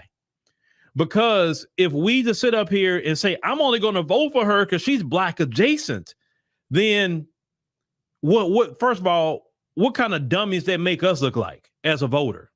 So, I don't have no intelligence at all. So let me just vote for somebody just because they are black adjacent. Let me do that, right? I'm not going to focus on policy. I'm not going to focus on what you're going to bring to the country. I'm not going to ask about our communities and what policies you're going to do for our communities. I'm not going to ask about all the pertinent issues in Black America. I'm not going to ask that. I just don't care about nothing else other than just looking at that she's black adjacent. And I'm so glad that Black American people are starting to speak out against that. And let me tell you who else that's insulting to, believe it or not. It's actually insulting to Vice President Kamala Harris. Let me explain to you why. If you're saying that her only qualification to have the job is her skin color, then you're playing right into the Republicans' conversation about DEI. And we know they're using DEI as a code word for the N-word. We know that. No, they don't, because they say DEI about women. It's an insult. I'm talking about their women. So, and you have to understand, when they say certain things, look at the spirit behind it, because they don't want to see white women with nothing either now. You understand what I'm saying? They focus on the couple of women when Donald Trump had got shot. They focus on them and talking about the failure of those women and they DEI. But what about all the doggone men that was over there at that building, on top of that building, and in that building that didn't stop the guy? Those women wasn't around there. So you can miss me with the DEI thing, because all those men, I guess they DEI hires too, right? But you don't call white men DEI hires. You don't call white women and other groups of women DEI hires. That's stupid. That is so stupid. Women are just as qualified in certain areas than men are. Now, I'm not stupid to say that, women have the strength of a man. No, they don't. And no woman would agree with that. But come on. I mean, but that's they get down by DEI. So if y'all making Vice President Harris and her run for the presidency just about color, then you're insulting her as well. Because basically you're saying that the only qualification she has is her color, not what she's going to bring to the table, not her brain, not anything. So yes, that sister is right. It's insulting. Stop talking about color and start talking about policy. But let's continue. Waves lighting up. I am done with the Democratic Party. They need to learn to put the country and the people first. Everywhere I went, a lot of chatter about this mysterious Zoom call. Thousands of women Zoomed in a movement called Win with Black Women. Our DJ and caller knew all about it. Zoom call that happened with over 44,000 Black women last night. We have time for divisiveness. We have got to get her in there. Back to that highly attended Zoom call, I'm told that it included a lot of heavy hitters who were invited to it. But when I tried to drill down and get more information, I was told that people have been told not to talk about the meeting, that they're still trying to figure the details out for their plans. But 44,000 women, that's pretty impressive. Now let's talk about the other thing. They want you to think that all Black women support Vice President Kamala Harris, and they don't. Not all Black people even support her like that, but they have to put out there the propaganda that all Black Americans are for that. Because listen, y'all can play the fanfare all day, but you know how the news cycle is. The news cycle goes real quick and it goes fast. And at the end of the day, when she get in front of Donald Trump and they go to debate, she can't use ski-wee. She can't use that. She can't use that I'm Black adjacent. She can't use that. She better start talking about policies. One thing Donald Trump going to hit her on is about the border. He's going to hit her on that because he's going to say, well, you as the borders are, President Biden put you in charge. Look at all these people came across the border. You wouldn't even go down there. Donald Trump is going to hit her so hard about the border. He's not going to let up. I already know, because you have to understand, It's not that she just ran and she wasn't attached to the Biden administration. It's the Biden-Harris administration. So she got the stain of Biden on her too. So really, it's not that much of hard work to actually start going at her like that about their policies. You look at the economy, he's going to hit her on that. She's a part of that administration. You can't, because in order for her to try to get out of it, you got to say, well, I ain't had nothing to do with that. But you part of the administration. Yes, you did. So you have to talk about the high gas prices. You got to talk about the high food costs. You got to talk about the inflation. You got to talk about the interest rates. She's on the hook for all of that, not just President Biden. So it's not going to be a walk in the park. She thinks it's going to be a walk in the park with Donald Trump. It's not. It is not. I already know it's not going to be. It would have been easier for her to debate Donald Trump in 2020 when she wasn't, attached to this administration than it is now with her being attached. I'm telling you, because all that ski-wee is not going to get it when it's time to get on that debate stage. And it don't matter what they do at the DNC convention. Bottom line, everybody going to want to see that first debate. I want to see it because I already know what Trump going to go at. I already know. Now, this is the thing about that call. Nobody's talking about who was on that call, why the call is so secretive. If you're talking about win with black women, then why isn't that even black women themselves didn't know that was going on? So only 40,000 black women can participate and not all black women who are potential voters who may want to be included, that may even supported Vice President Harris? They couldn't be on that call? Seems to me that was like because Tammy Mack says she knew. So it seems to me the entertainment world knew, the sororities knew, all people that's approved all over the country, they knew. They all got together because maybe they'd have raised more money than what they raised for Vice President Harris if maybe it was 100,000 women on the call, 1 million women on the call. You just never know, right? So what's the secrecy? If you talking about black women in America, why are you being secretive? You're running a presidential campaign. You got to know what that candidate is going to do. So what's this? We can't have no secret anything going on. And bottom line, as I said before, we've learned from President Barack Obama's presidency. We learned you can't just vote on skin color. You got to vote on policy. Now, with Barack Obama, and I'm going to give him this, the deal with the insurance where they can't exclude you from pre-existing conditions, that was one of the great things that Barack Obama did. One of the horrible things Barack Obama did is with the FHA loan, because you didn't have to put down 3.5% like you do now. Prior to that, to him instituting that rule. You know what I'm saying? And then Black America didn't really benefit from his administration, but that's history. But we talking about Vice President Kamala Harris, if she gets in there. We got to see what she's going to do for Black Americans. What's going to happen with the situation with Sonia Massey? What is she going to do? What is she going to do? She got to be a hardcore stance. If you want the black vote, Sonia Massey is going to be the case about what policy you're going to put in place. What are you going to do? And Donald Trump, he come up there talking about giving immunity to police, he really going to mess up his black support because nobody wants to see that. Ain't nobody want no police immunity, but police already got immunity. So it's called qualified immunity. They don't need qualified immunity. But that guy went directly to jail. Why? Because of the work of Black Americans.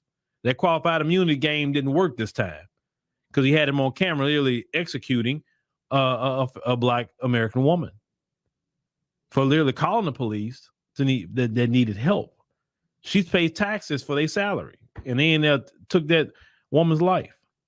Vice President Kamala Harris got to speak to that. Biden spoke to it, yes, but she's the one trying to be president. He don't have to do nothing no more. He's chilling his nerves now until his term ends. So yes, Black Americans definitely want policy over skin color all day long. We need that. We can't pay bills. We can't fix anything in this country on skin tone. But the policy is going to make America better for Black America. That alone is something.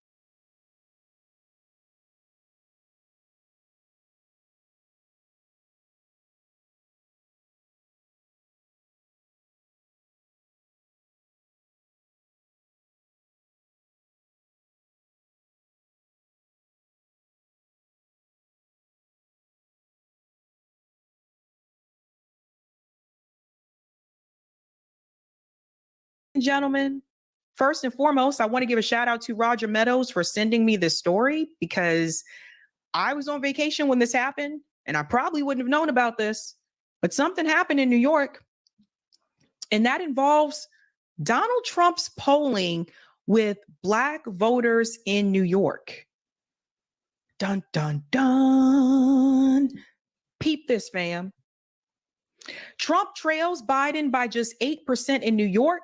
Surge of support among Black and Jewish voters. For the sake of this segment, we're going to focus on the Black voters here. Now, of course, this is right before Biden dropped out, so this could change, but I want to show you what it says right now. Again, New York, this is a blue state. I told you about a week or two ago that it was now considered to be a battleground state because Biden was struggling a little bit there in New York.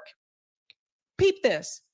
Donald Trump is in striking distance of President Biden in a new poll of New York voters, where the former president boosted big gains among Black and Jewish Empire Staters. Let's come down here.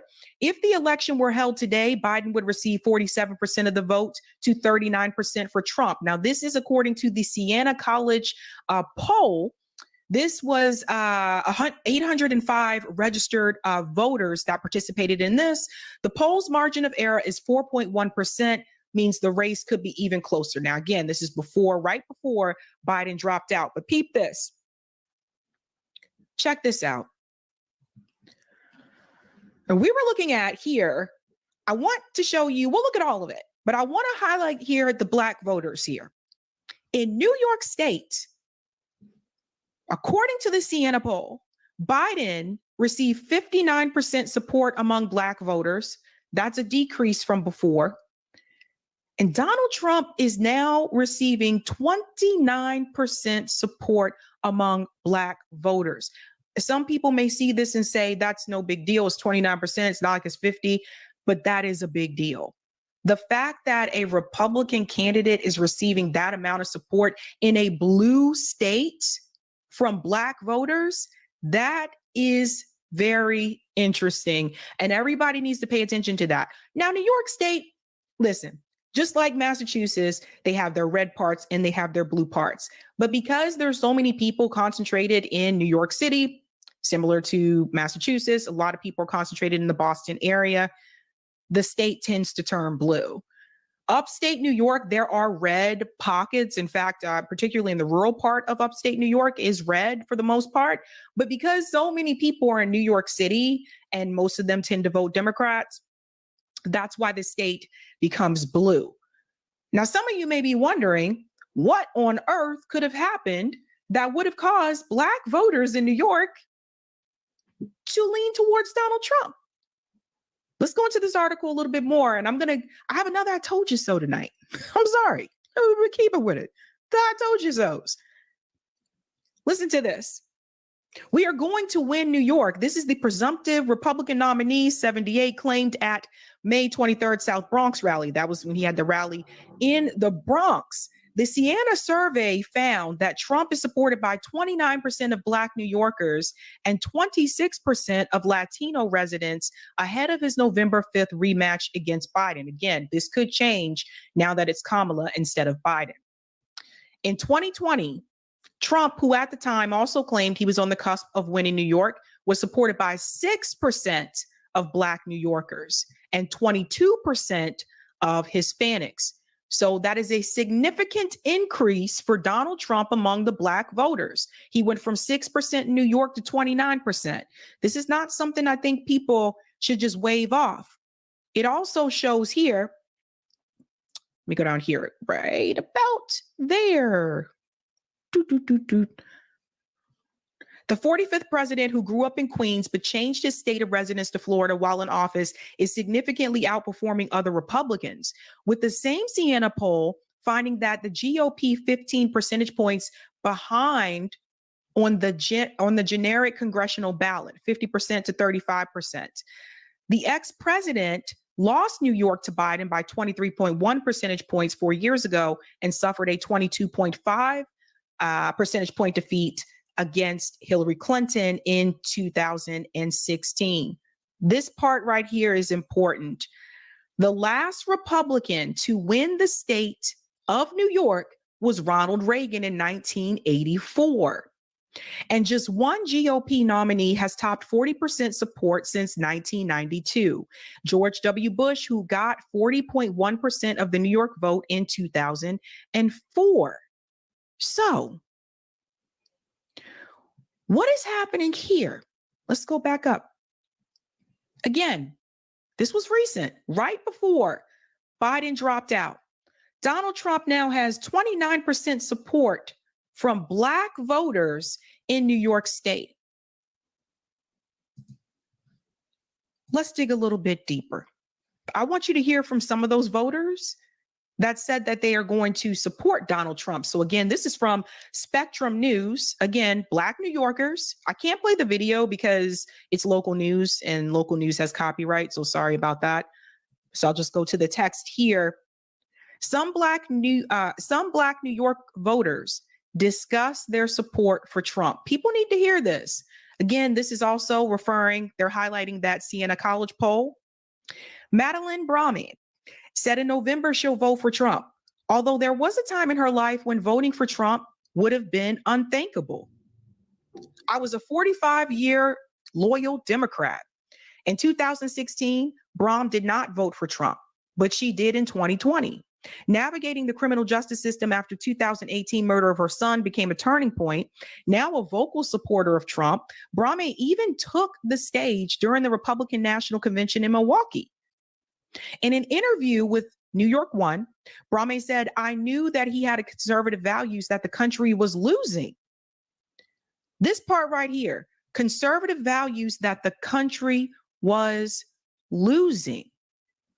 So this is something that I've tried to explain to people before, is that I think a lot of times, when you're looking at like the voting populace, people just make this assumption that all African Americans, that we're nowhere near the conservative lean. Like, I'm not conservative, but having lived in places that are a little bit more conservative, like I lived in South Carolina, I know a number of African Americans that do support conservative values, but they vote Democrat because they're afraid that the Republican Party is going to take away their rights.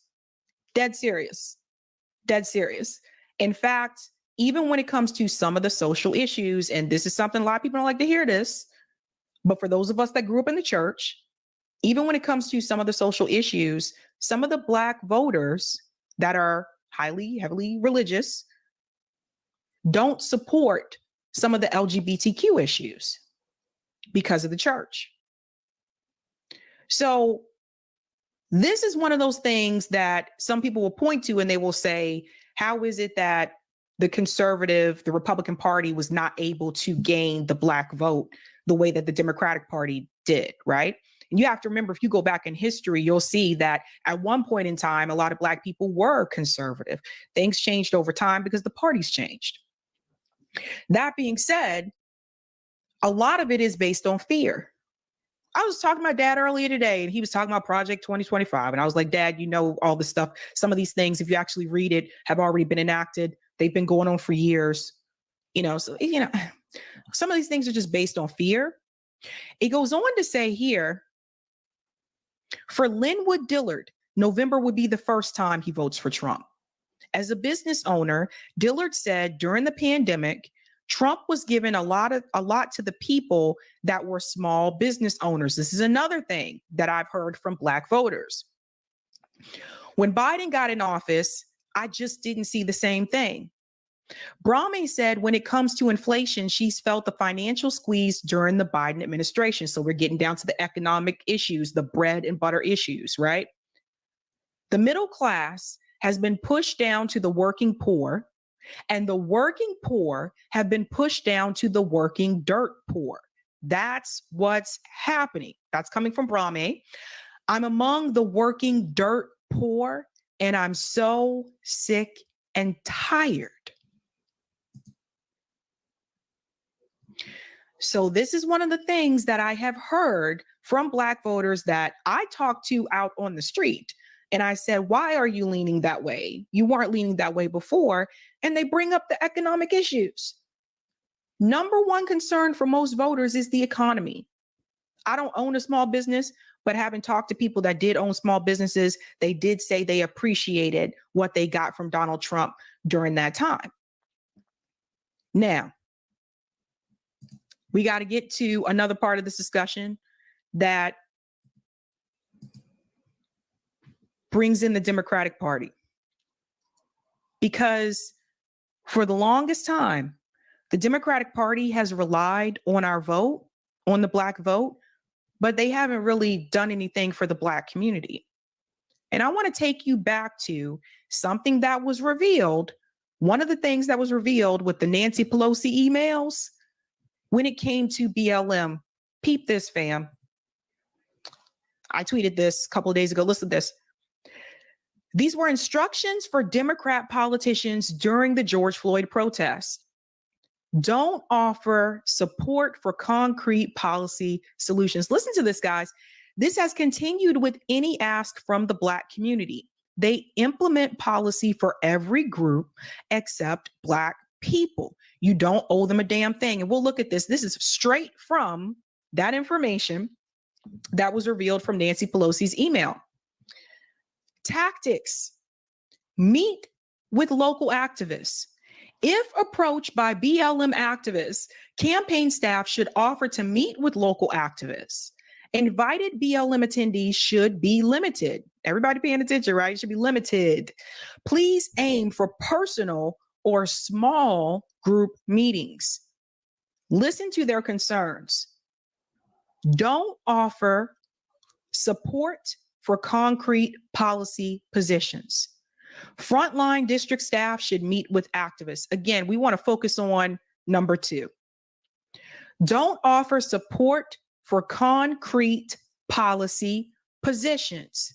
Ladies and gentlemen, the Democratic Party has been doing this to the Black community as long as I've been alive.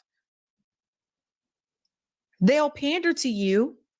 They'll offer you symbolic gestures, but it's revealed right here in the instructions that was given to the Democrat politicians. Remember, at that point in time, wasn't Nancy Pelosi Speaker of the House? In concrete.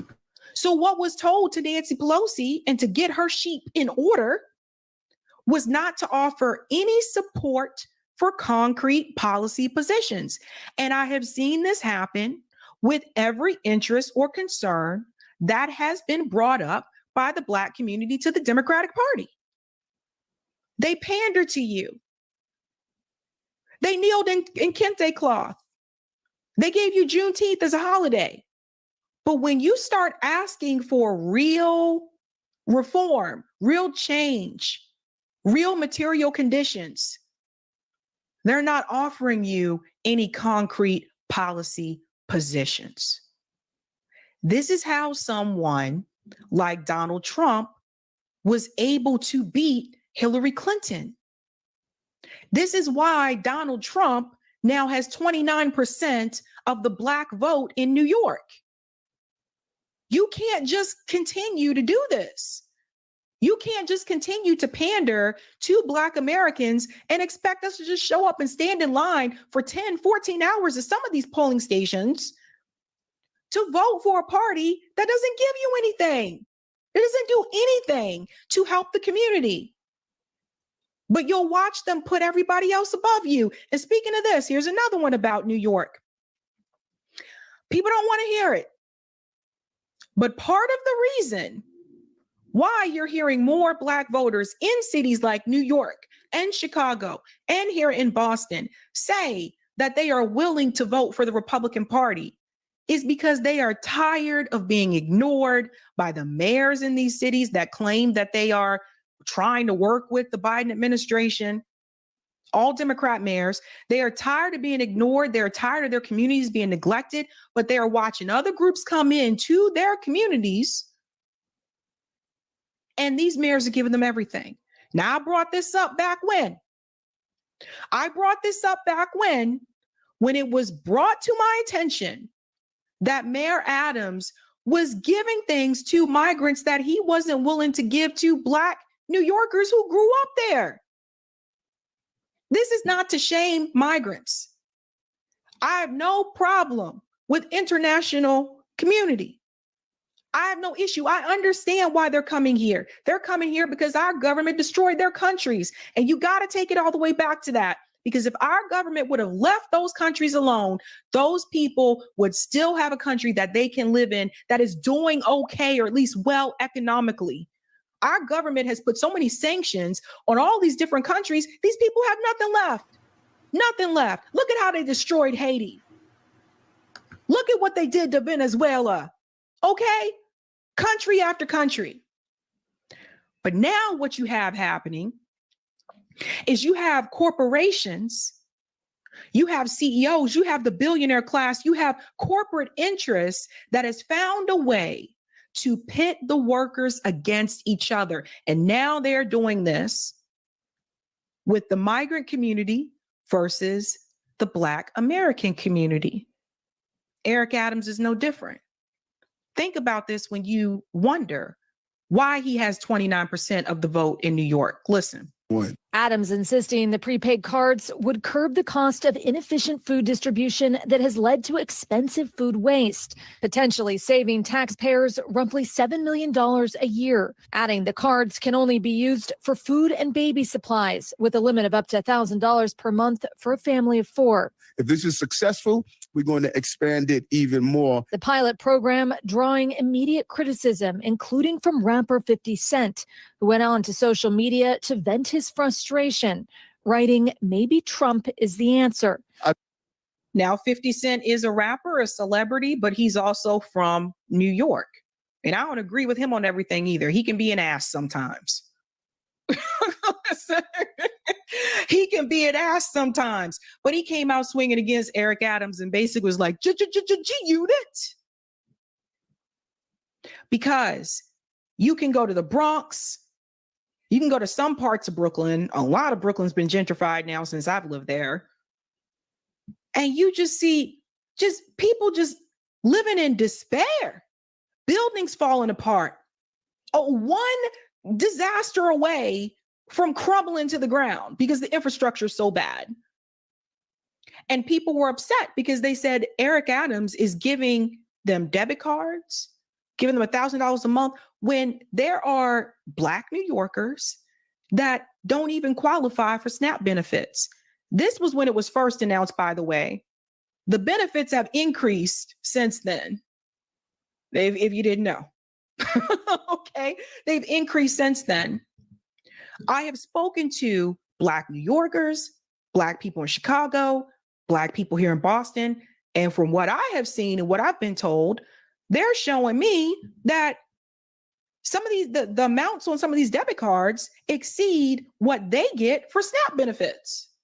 For those who don't know, SNAP, like food stamps, that's for food as well. So you can't treat people in such a way and then wonder why they are deciding not to support the party anymore. Let's go on a little bit more here. I told 50 Cent to hit me up. I would love to explain it to him. And over the weekend, Texas Governor Greg Abbott joining the choir of criticism while on Fox News, calling the program insanity. It may be the most reprehensible thing that I've seen take place over the past 48 hours. It's the latest effort by New York City officials to deal with the ongoing migrant surge. More than 173,000 migrants and asylum seekers have arrived in New York City since the spring of 2022. So, and it has increased since then. Now, Jamie says $1,000 a month is ghetto housing. So they're not paying for housing. That's the other thing. Particularly here in Boston, they were brought into the Reggie Lewis Recreation Center, and all of the Black people in that neighborhood that either worked at that recreation center or their kids played sports at that recreation center, they were kicked out. That's the thing. So I warned people back then this was going to be a problem because Black people in those communities were very angry and they have every right to be upset. You can't get mad at people for being pushed out of their neighborhood. You can't get mad at people for being, basically ignored for all these years when they've asked for these types of benefits, when they've asked for help. There's Black people in Roxbury sleeping on the street. So, and then you expect them to show up and vote for the Democratic Party? Why? Why would they do that? Why would they do that when Eric Adams said he's reached out to the Biden administration to help him deal with this? No response. Why would they do that when Mayor Wu and Governor Healy here in Massachusetts have said back and forth, the Biden administration has ignored them and is not helping them with this issue? We don't have any more emergency shelter housing. It's all gone. It's all used up. So that's where the hotels come in. That's where the recreation centers come in. And so that's where they're housing people now. But what you can't do is you can't sit up there and look past the people who were born there, grew up there, or those who came here legally, and they've been asking you for help and support, and you tell them the city doesn't have the funding. But when another population comes in, again, it's not their fault, they're here. When another population comes in, you're willing to do what you need to do to help them. And then they wonder why. I've spoken to a number of Black voters that have told me to my face they are not happy with the issue at the border. Now, is that a conservative point of view? Or is it their reality because of what is happening in their neighborhood? This is one of the things that bothers me about the partisan situation. Not everything is a partisan issue. Sometimes things are just facts. Now, I want you to see this video because I thought this was interesting. This account, Cornbread, posted this on X. Young Black Americans of the U.S. listen. Understand why they're letting in so many immigrants from Mexico, South America, the Caribbean, Afghanistan, India, Pakistan, China, Africa. I don't know too much about China. I don't know about the China one. Because some of these countries, I don't agree with him. Some of these countries, they come here on visas. I know for a fact because I've dealt with that. But listen to what this guy says here, because people need to see what the capitalist class, what the billionaire class is trying to do. And don't say I didn't warn you about this. Listen to this. Why is the borders open, though? Because the United States is in a real tough pickle right now. My generation, we worked hard. I worked for Verizon. But my kids, your generation, y'all not going to do sanitation work, pick up garbage. Y'all not going to be postal workers. I'm not going to be electricians. You're not going to be plumbers. You're not going to do constructions. Y'all starting podcasts. Y'all thinking about other ways of making money. What does that mean if these jobs are not being filled? They create programs for the migrants where they're giving them rent. They're giving them money. In Chicago, they have a program where they give them $9,000 every 6 months. So that's $18,000 a year for rent. That's an average of about $1,500 to $1,300 a month. That's good rent for somebody, right? So now they living in all these places. Your generation, your kids, y'all are not buying houses, bro. So you know what that is? Y'all not getting mortgages. United States needs people to get mortgages. Y'all are not going to college no more. Y'all not creating college debt. United States needs college debt. Y'all are entrepreneurs. Y'all are not joining the military. The military is depleted. That's why they're having things like proxy wars, where they got the drones dropping bombs because they don't have enough military. Y'all are not doing the things that I did, my grandparents did when they came here. So they bringing in millions of new people who are going to do these things.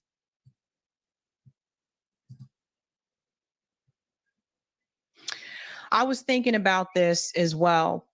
I was thinking about those jobs. When I graduated from high school, there were a couple of my classmates that worked in construction right after high school.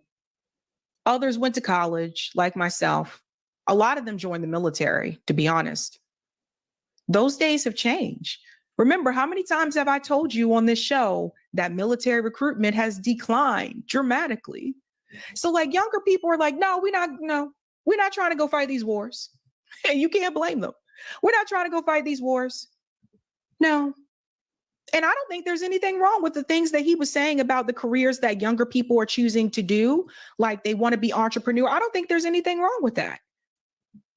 That being said, though, those other jobs still need to get done. You still have to have construction workers. That has not been taken over by AI. You still have to have electricians, carpenters. I mean, you need people to do these jobs. Now, recently, there was a report that more and more Gen Z are choosing to go into the trade fields because they don't want the student debt. And I think that's great. Trust me, you don't want the student debt. You don't want the student debt if you don't need it. But the point of this is what you see right now happening in New York can happen all over this country. 29% of Black voters in New York, according to that Siena poll, are supporting Donald Trump. And I think people need to take the Democratic Party in particular. I think you need to take a step back and re-examine what has happened to that party and ask yourself why that is.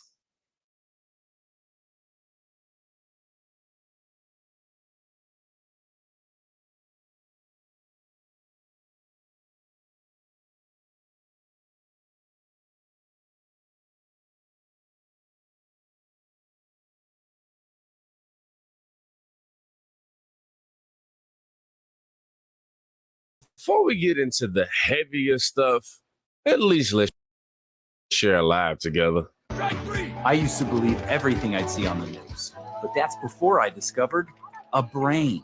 A brain is meant for everyday use. Those living with moderate to severe stupidity have seen immediate improvement in common sense with a brain. I thought the government had my best interests at heart, and then a friend told me about a brain. Talk to your doctor about what news sources you obey. A brain may also lower your desire to take life-altering advice from celebrities. Getting lectured about my carbon footprint from people with 3 private jets used to make sense. But thanks to a brain, now I can think for myself every day. When my disregard for 3rd grade biology began to flare up, I knew it was time for a brain. Do not try a brain if you're allergic to a brain. Common side effects may include accountability, discernment, homeschooling your kids, a better understanding of economics, awareness of the stupidity of socialism, and diarrhea. For tethering yourself to reality, the only no-brainer is choosing a brain. Ask your doctor if a brain is right for you. For more information, visit tryabrain.com. Having a brain. Common sense ain't so common these days, y'all. And y'all know this to be true. If you just look at the climate of the world, if you watched the Olympics last night, okay, there was a war on, okay, anyhow, that was totally different than the subject matter at hand. We have Kamala Harris. Yeah.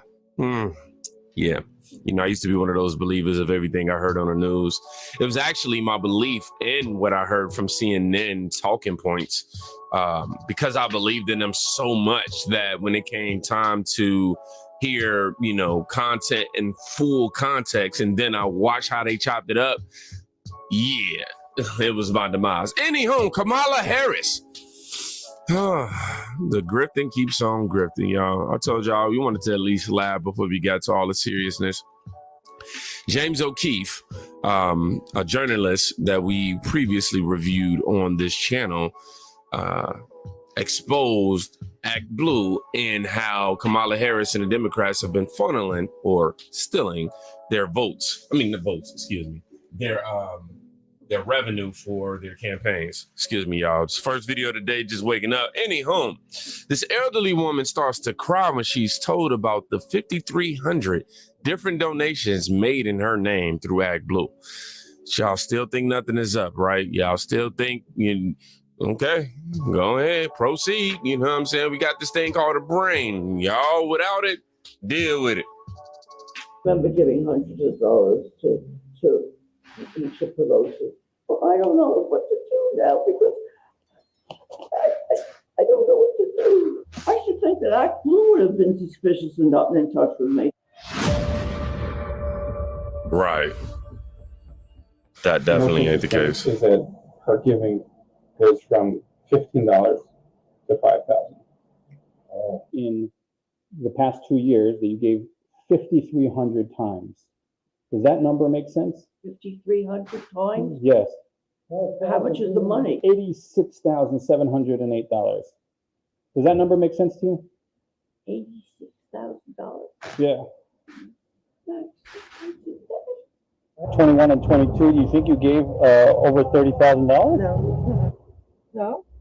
I don't give $200 or $150. Do you donate like every single day to Act Blue? To Act Blue? No, because see, I'm a nurse. Right. And I work in 6 days a week. 2 years, in 2021 and 22, you donated like 488 times? 488 times? Yeah. It's like every other day. No. What about in one day doing 11 times? No. You wouldn't? No. And how, when you donate, how much do you usually give them? You see, like, I give them $50. So that's my name on there. Yeah, so 813, 11 donations in one day. Does that make sense? No. See, the thing what I don't understand is that they call me, they send stuff to me, they're looking to see what I'm giving. And they hold that against me because they're going to cut my Medicare. 21 and 22, do you think you gave over $30,000? No, that's basically what it is. That's what do you think of all that? All of these? No. I don't give $200 or $150.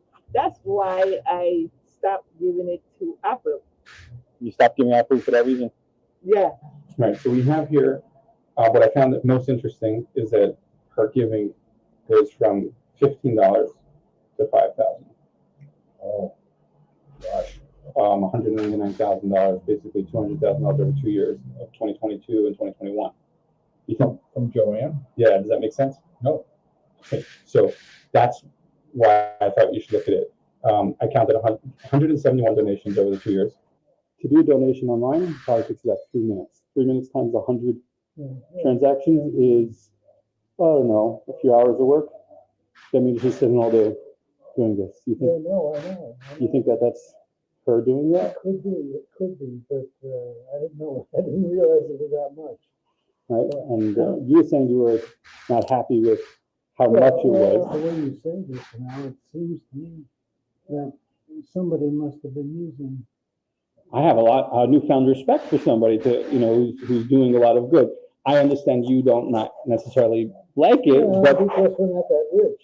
In 2022 and 21 total, do you remember approximately how much you gave to actually? You don't know. I think something like about 30,000. 30,000? I don't really know. It depends on what the issues were. Sometimes I gave $50. Sometimes I only gave $5. Depending on what it was. Do you remember giving $2,000? Do you remember giving $2,000? No. Oh boy. Oh. I found for you in the past 2 years that you gave 5,300 times. Does that number make sense? 5,300 times? Yes. How much is the money? $86,708. And this makes no sense, man. These people's lives are being affected harshly by this. We don't know what the consequences of this will become. I mean, how do you prove that you had that much money and it's attached to your name and your address? And I don't know how far it would go as to be attached to your social or anything like that. But how do I say, what's the word I'm looking for? How vulnerable, you feel when you hear this type of stuff, just knowing like my information is being used against my will to donate to something I may not necessarily believe in. Even if I did believe in it, to donate this many times a day. Come on. How did they think that this was the right thing to do? How did they think this was the smart idea? Oh, you know what? We're going to use, people names thousands of times. They'll never notice if we put $5 transactions. Stupid. Does that number make sense to you?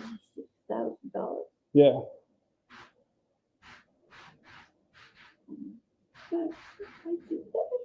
I don't know. I don't think you did it. No, maybe. I don't think you did it. I think somebody's using your name. This is not everything. This is just a little bit. No, I don't remember giving $100. What's this 126? I don't remember giving hundreds of dollars to Mr. Pelosi. I was giving more like $10. I don't remember the hundreds.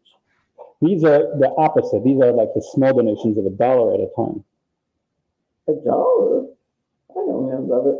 But see, these things that are $1 and $2, those things I don't know anything about. I don't remember anything where I give only $1, unless they have sometimes a 2-section thing where you give, and then they say if you want to give a little more. Now they have this woman basically trying to convince herself that she didn't do this. But I don't remember doing it. I didn't do that. Well, I have new cards now, so I haven't put my new cards into the Act Blue deliberately, so I would not do it. Yeah, I think you shouldn't do that now. Let me show you, ask you something else.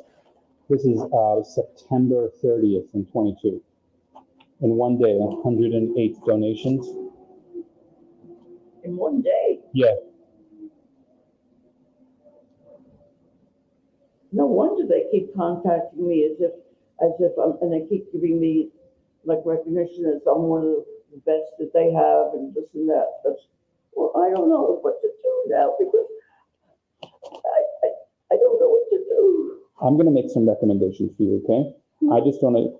So this, here we.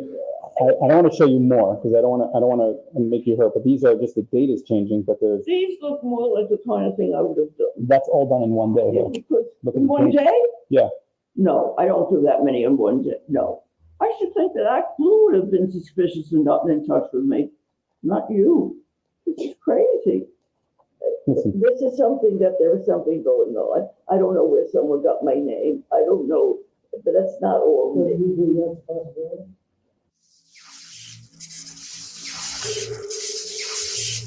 Shame, y'all.